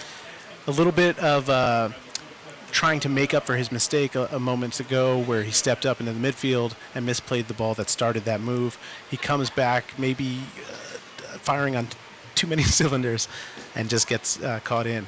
It's a rough card to take for Endom. You can see Tim Schmoll there taking off his penny. So it'll be the Harvard man to come on. We'll see who's going to be sacrificed. New York a 2-0 lead. And it's going to be a tough final 25 minutes for them. They'll have to play man down. I would think maybe you'd see Shigenobu come off in this situation just to pack numbers in the back. But it could be someone from the front line. We'll see what Coach Wolenek chooses to do. A lot of versatility in this team. A few guys who have played a few roles. Tanari's played at fullback. Najim's played at central midfield. Yep, Zico Lewis. Sacrificing a little bit of that speed up top to just shore up the back line a little bit. It's going to be some nervy moments coming up for the Red Bulls if they're going to have to sit back and absorb a lot of this from Cincinnati. Lewis coming off, though. First-round draft pick, scored the first goal here at MSU Soccer Park. Arun mentioned he's been on the bench a lot. A strong performance, though, today in his 60 or so minutes? Oh, yeah, I think so. He had a number of good crosses. He served in the assist on Endom's goal. And what you want to see from him is that he's starting to pick up a little bit of the mental side better. I think he was a little bit slow to adjust to the speed mentally of the game, where he would take a touch extra or wait to make a decision. Free kick coming now. Hosu will take the left-footed service. Curled into the box, headed down. Diaz makes the save. Second chance cleared away by Bonomo. Big stop there for Diaz. Schmoll called into action right away. He's a little bit late to get to that. The header here off the free kick from Hosu. Looked like Delbridge, the Australian native. McLaughlin. Hosu's had a number of quality balls played in. No one there to finish them yet. FC Cincinnati trailing 2-0, up a man for these final 25 or so minutes of this one. Can they get themselves back and rewrite what happened to them on Tuesday night? They're certainly going to have enough opportunities to do it. Red Bull at this point, and the Red Bulls too, are going to be sort of pinned back. Bonomo and Tanari going forward, 2 against 5, and Tanari will let that one roll out. Allow his team to push up their lines. So Schmoll's going to go in as a like-for-like sub for Endom at center back alongside Scarlett. And it looks like Tanari maybe going to try and fill in a little bit of that space for Lewis. Yep. I think you're going to see them start to try to slow the game down a lot, hold on to possession a little bit more. And it's moments like these that are going to be really important to do that. If they turn the ball over quickly, they're going to give up some opportunities. Fleming's with the quick strike.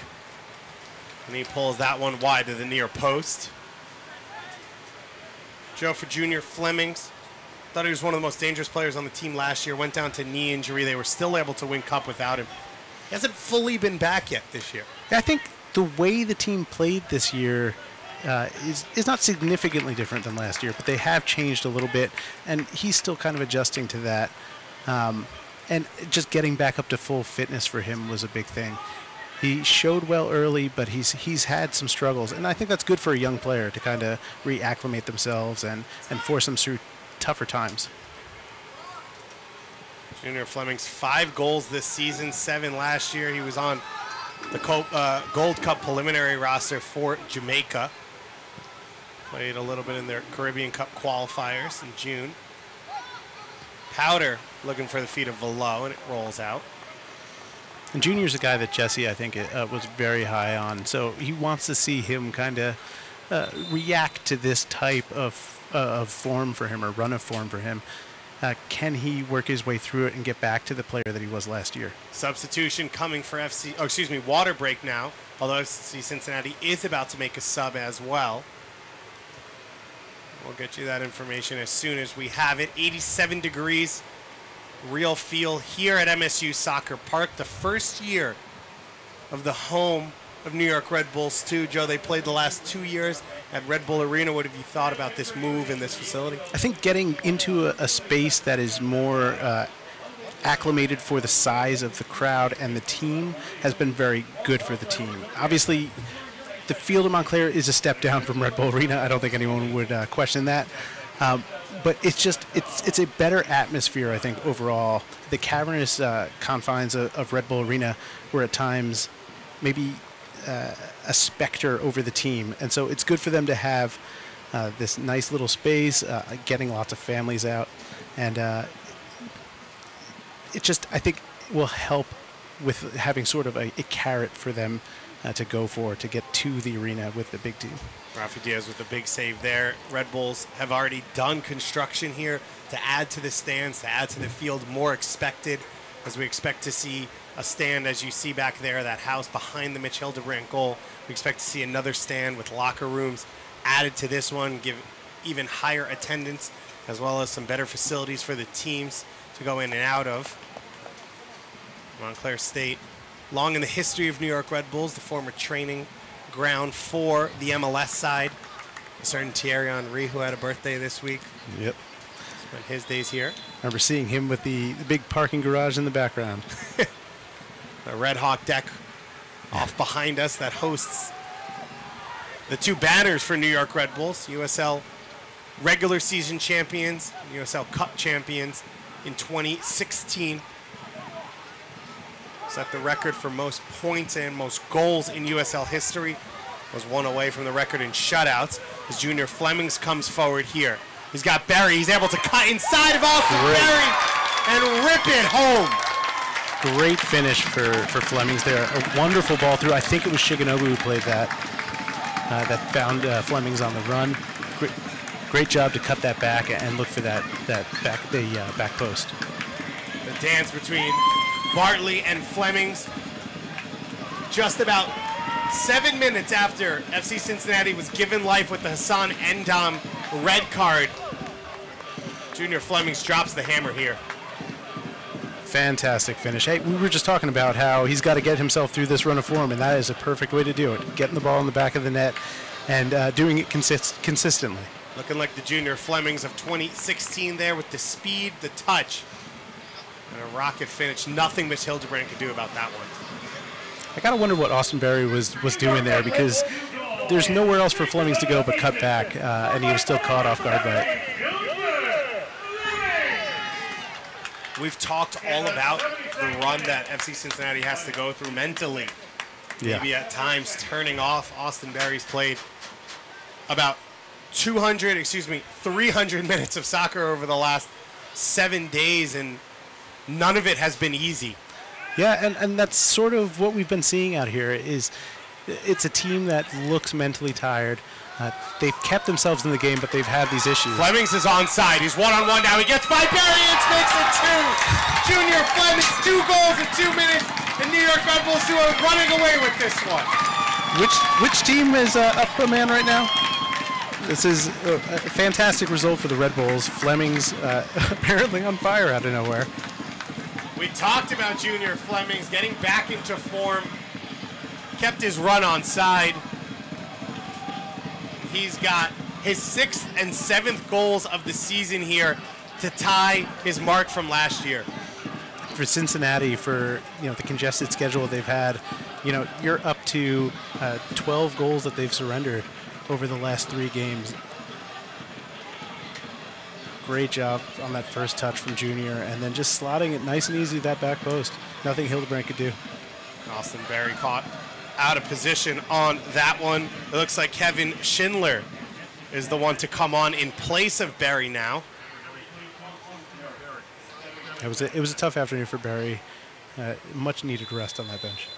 Austin Berry, the first ever signing in FC Cincinnati history. As McLaughlin goes flying forward.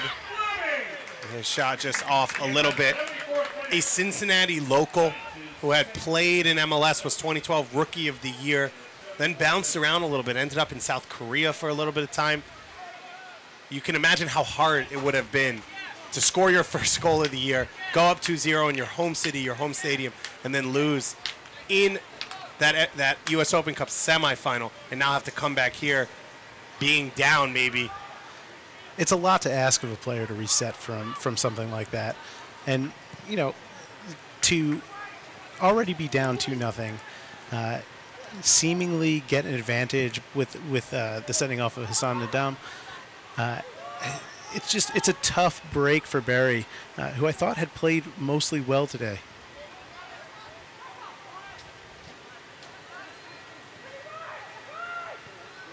All 3 substitutions used now for Alan Koch.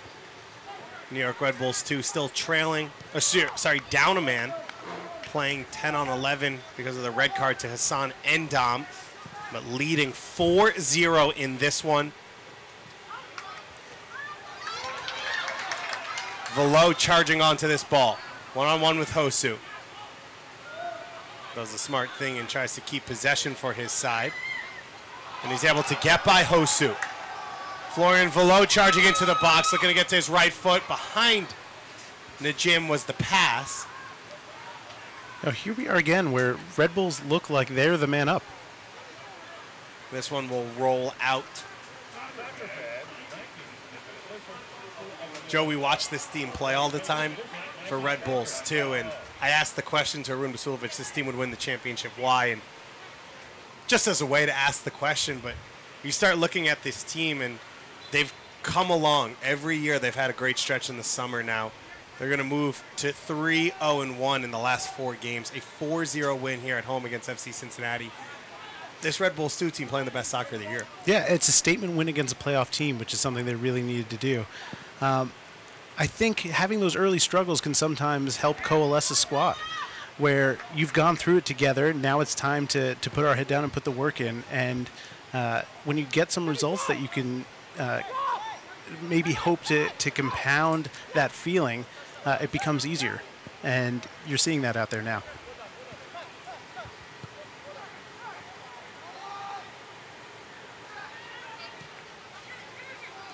FC Cincinnati will have a chance on September 16th at home to get some revenge against New York Red Bulls 2. And that, as we mentioned, one of this long stretch of away games that New York will finish off on.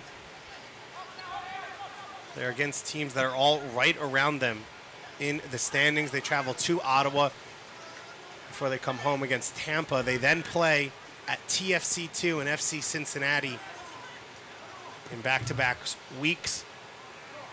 One last home game here against Pittsburgh. That TFC game, I mean, it could very easily be seen as a trap game, but they're getting results against good teams, and they're playing the part of spoiler very well. TFC2 playing strong here just a couple weeks ago against New York Red Bulls 2. New York Red Bulls 2 able to squeak out a 1-goal win against them. The Red Bulls still have trips after that to Tampa Bay, Orlando, and Rochester. And, I mean, those are tough games. Orlando's starting to come on now. Rochester has traditionally played this team very well. And Tampa Bay is back to how they started the season. So those are dangerous games that they've got coming up. Orlando City right behind New York and FC Cincinnati in the standings. If this one holds, New York will move to 7th place on 31 points. Tied on points with FC Cincinnati and Orlando. Orlando City B, though, the game in hand. that they still have to play for this weekend. Yeah, they got a big result midweek, and they got to turn it around right away to get another one. They travel to Charlotte today, though. So that might be one in the bank for New York and Cincinnati, as Charlotte sitting on top of the standings will do what they can to try and stay there. Douglas Martinez is ready to come on here for New York. Will be the final substitution of the game. And he's going to come on in place of Stefano Bonomo. 4 starts, 5 appearances, 4 goals, and an assist. Bonomo, the opening goal on the penalty kick, and the captain's armband. What a return from injury it's been for this young man. Absolutely, and it's all about the little things. Yes, he's scoring the goals, which are huge for this team, but the hold-up play has been the big story for me. And you could see just how well he combines with the other players up top. New York Red Bulls 2 leading 4-0 here against FC Cincinnati. First half goals from Bonomo and Endam. Second half goals just 2 minutes apart from Junior Flemings. This team is always at its best when it's got sort of a Hydra mentality. So you've got all these other pieces that can attack and be dangerous, and you need to see Junior and Zico or whoever's playing on the wing start to chip in, and you're getting all that today. So it's really good for them. A good mix of experience on that front line. Zico Lewis, a full international for Bermuda. Junior Flemings, a full international for Jamaica. Douglas Martinez starting all 3 games for the Honduras U20 international team, national team at the U20 World Cup earlier this year. So a lot of players from a lot of different backgrounds combining on that front line. And Bonomo looks to be right now the piece that's pulled it all together. Tenari trying to play it in the path of Martinez. It's a clever little flick there from Andrew Tenari. Douglas Martinez is another guy. If he gets going, it could be very good for the Red Bulls. Velo cuts back. He puts the brakes on. Trying to find the feet of Tenari. And it goes out for a corner kick. Final 10 minutes or so to play here at MSU Soccer Park. David Goss and Joe Goldstein coming to you from the booth on a hot 87-degree day here in the sun. It's been one of the best performances of the year for New York Red Bulls 2. As Tenari will take this corner kick. It goes short to the feet of Flemings. Flemings pushed off the ball. Joe, I think we've said that phrase now for about 3 weeks in a row. The Rochester game looked like the best game New York had played. Charleston on the road was a good performance. This team's starting to roll forward. Yeah, and I mean, that's everything you want. From the coaching standpoint, you've got players developing and coming into their own. And then on the results side, they're starting to put things together. The New York Red Bulls still, the only hope has to be that it's not too late for them. They've already conceded about 15 more goals so far this year than they did all of last year. Martinez gets into the box off the bench. Going to find Flemings. Handled by Delbridge, cleared by Hosu. Yeah, the defensive side of things this year have been very, very tough. Obviously, they've improved with Scarlett and Adam kind of finding their partnership. But, you know, there's still a ways to go, and a big part of that is making sure that they take care of things in the midfield, which they've been doing over the last number of weeks. So New York will have to go to Ottawa without Hassan Endam now suspended for the game. Harun Basulovic still suspended. We've mentioned Bezecourt, Etienne Jr. Dan Metzger hasn't played the last few games with this team, so we'll see what the squad looks like for that one. Of course, New York Red Bulls hosting NYCFC on Friday night at Red Bull Arena.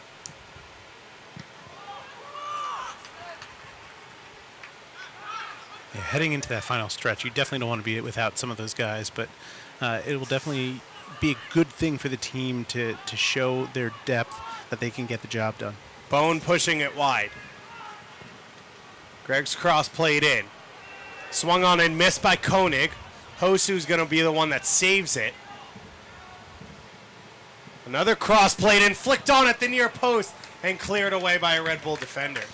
I think keeping a clean sheet now will be critical for this team. Yes, they're down a man, Cincinnati is tired emotionally and physically. So they just got to keep their focus and keep the clean sheet to really... Diaz makes the save. Awkward cross played in that he had to handle there. To really validate the work that they're doing. Aiden Quinn on the ball as Cincinnati have been knocking on the door here. Can they finally break through? Ball on the back post, cleared away by Scarlett. Hoyt trying to keep it in. Martinez wins the header. You could see the weather starting to take its toll on the shorthanded New York Red Bulls too. No one closing down Aiden Quinn there, giving him the free cross into the box. Luckily, Jordan Scarlett does a good job there to clear it out.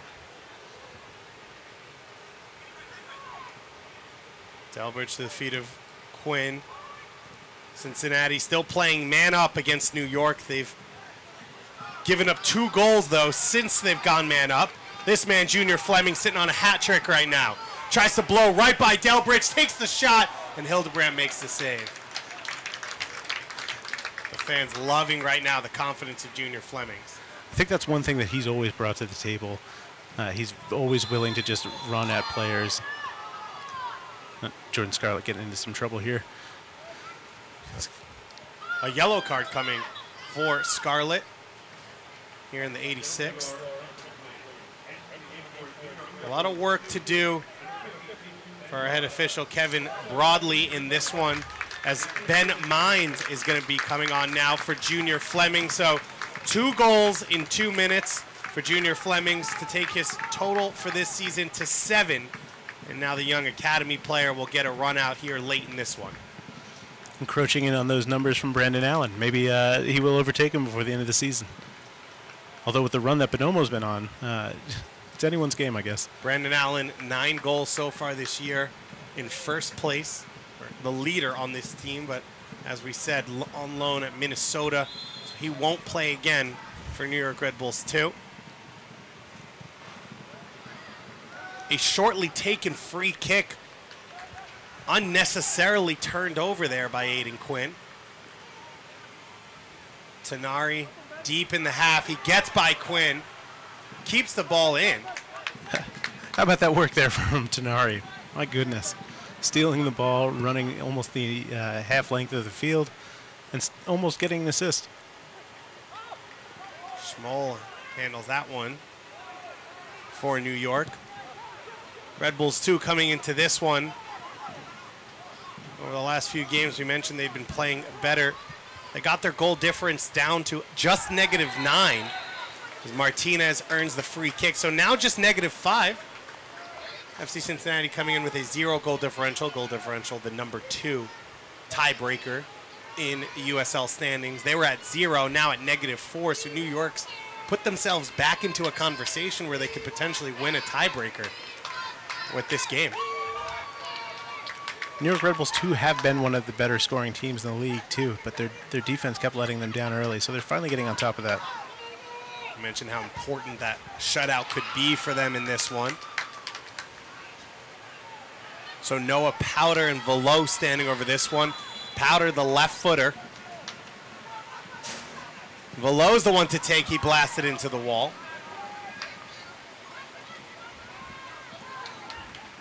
Powder cycles it on to Najim.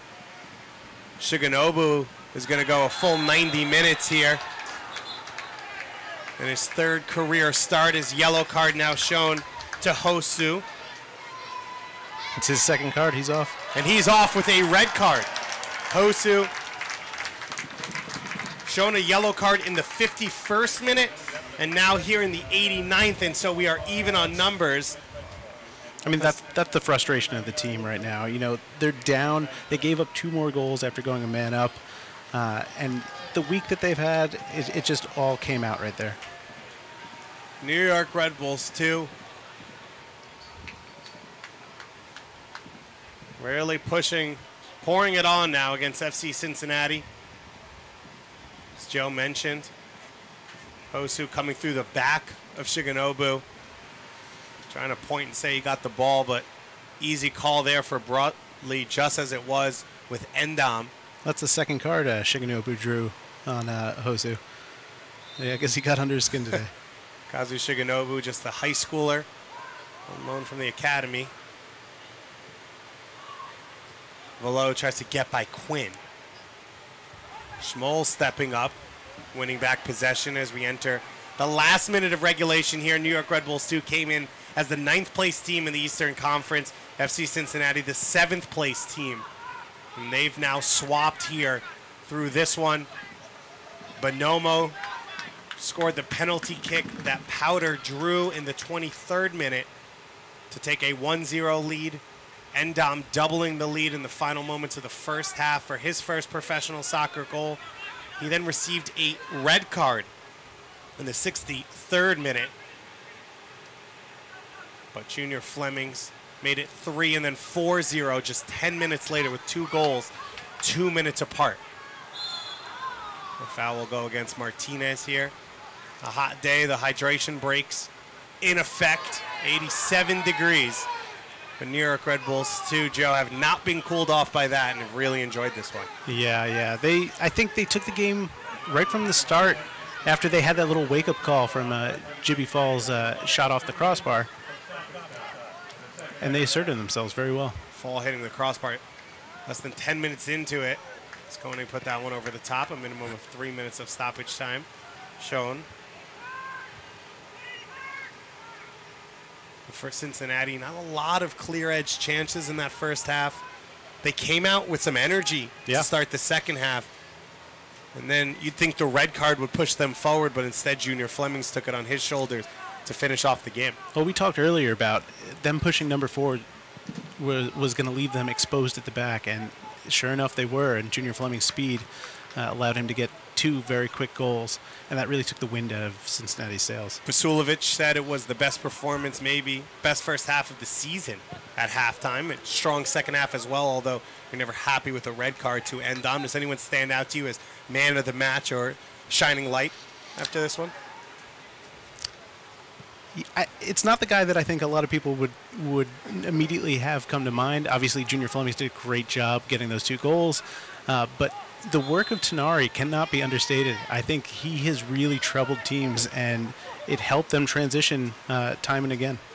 We saw how important Tyler Adams was and Sean Davis 2 years ago in that similar role. Vasulovic will return into central midfield in 2 games. We'll see where Tenari slots in alongside him.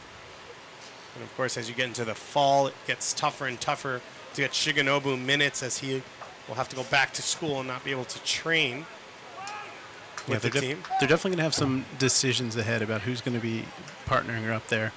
I imagine we're going to see some Bezecourt appearances as the year rolls on. But as long as they've got Tenari healthy and doing what he's doing there, it's the same kind of thing that you saw from Adams, like you mentioned, and Speedy Williams. It's just this tenacious player who's forcing things in the midfield. Jimmy McLaughlin frustrated there about the free kick going against FCC.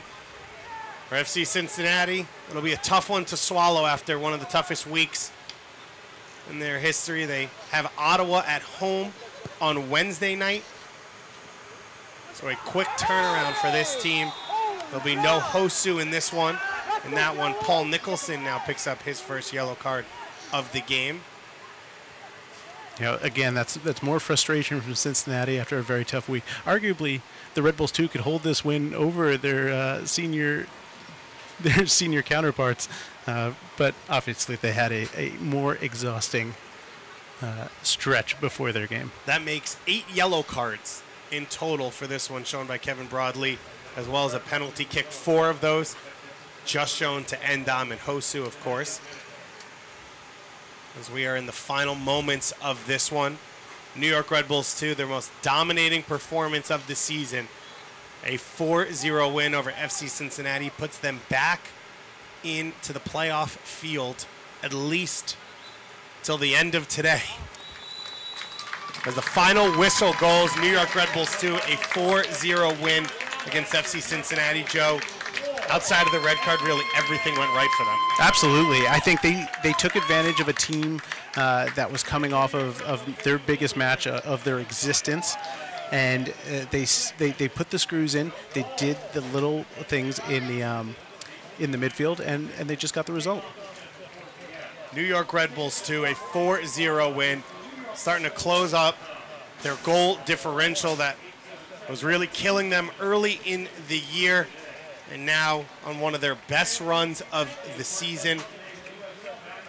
3-1-1 in the last 5 games. Junior Fleming's 2 goals. Bonomo, his 4th goal in the last 5 games. The offense really starting to click. Yeah, if those 2 guys continue to stay hot, you've got to talk about New York rising up the table even further and maybe making a run, even if it's going to be on the road in the playoffs. New York Red Bulls, too, trying to see if they can get themselves into the playoffs, maybe even a home game. Only 2 games left here at MSU Soccer Park in their inaugural season here at this new ground for FC Cincinnati. They travel back to the confines of Nippert Stadium on Wednesday to host the Ottawa Fury. We'll be back in just a few moments with your first.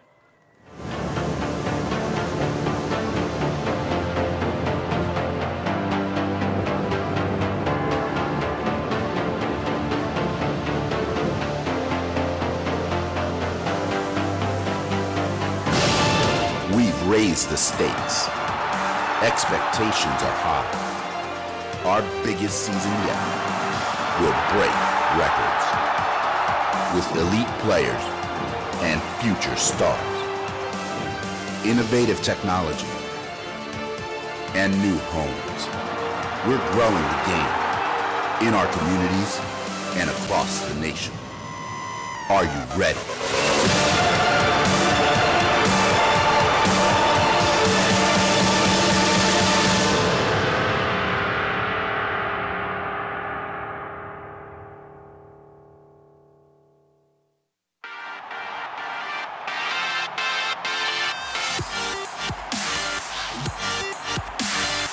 Ready to go. Big-time atmosphere here at Red Bull Arena.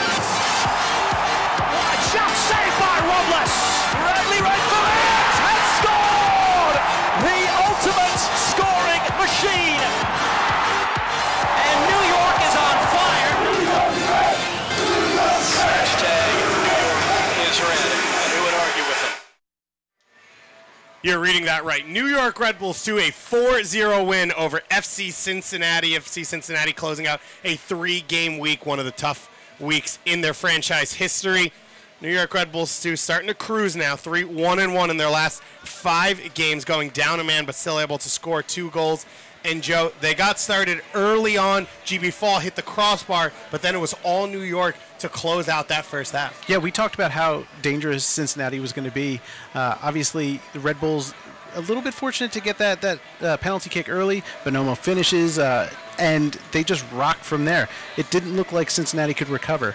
Zico Lewis putting in probably one of his best performances that we've seen this year. And Junior Fleming's kind of finding that form that everybody had been wanting to see from him. We mentioned it earlier. And having him involved in the scoring is going to be very good for this team. Rafa Diaz also put in a great shift. He had a number of good saves.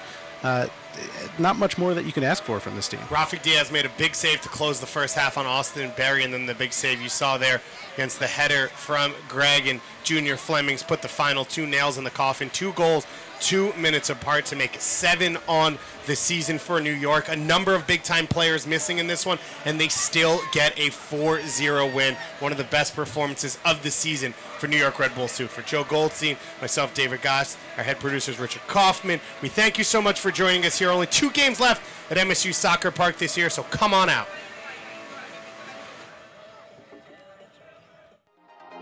This copyrighted telecast of the United Soccer League may not be retransmitted, rebroadcast, or reproduced without the express written consent from the United Soccer League.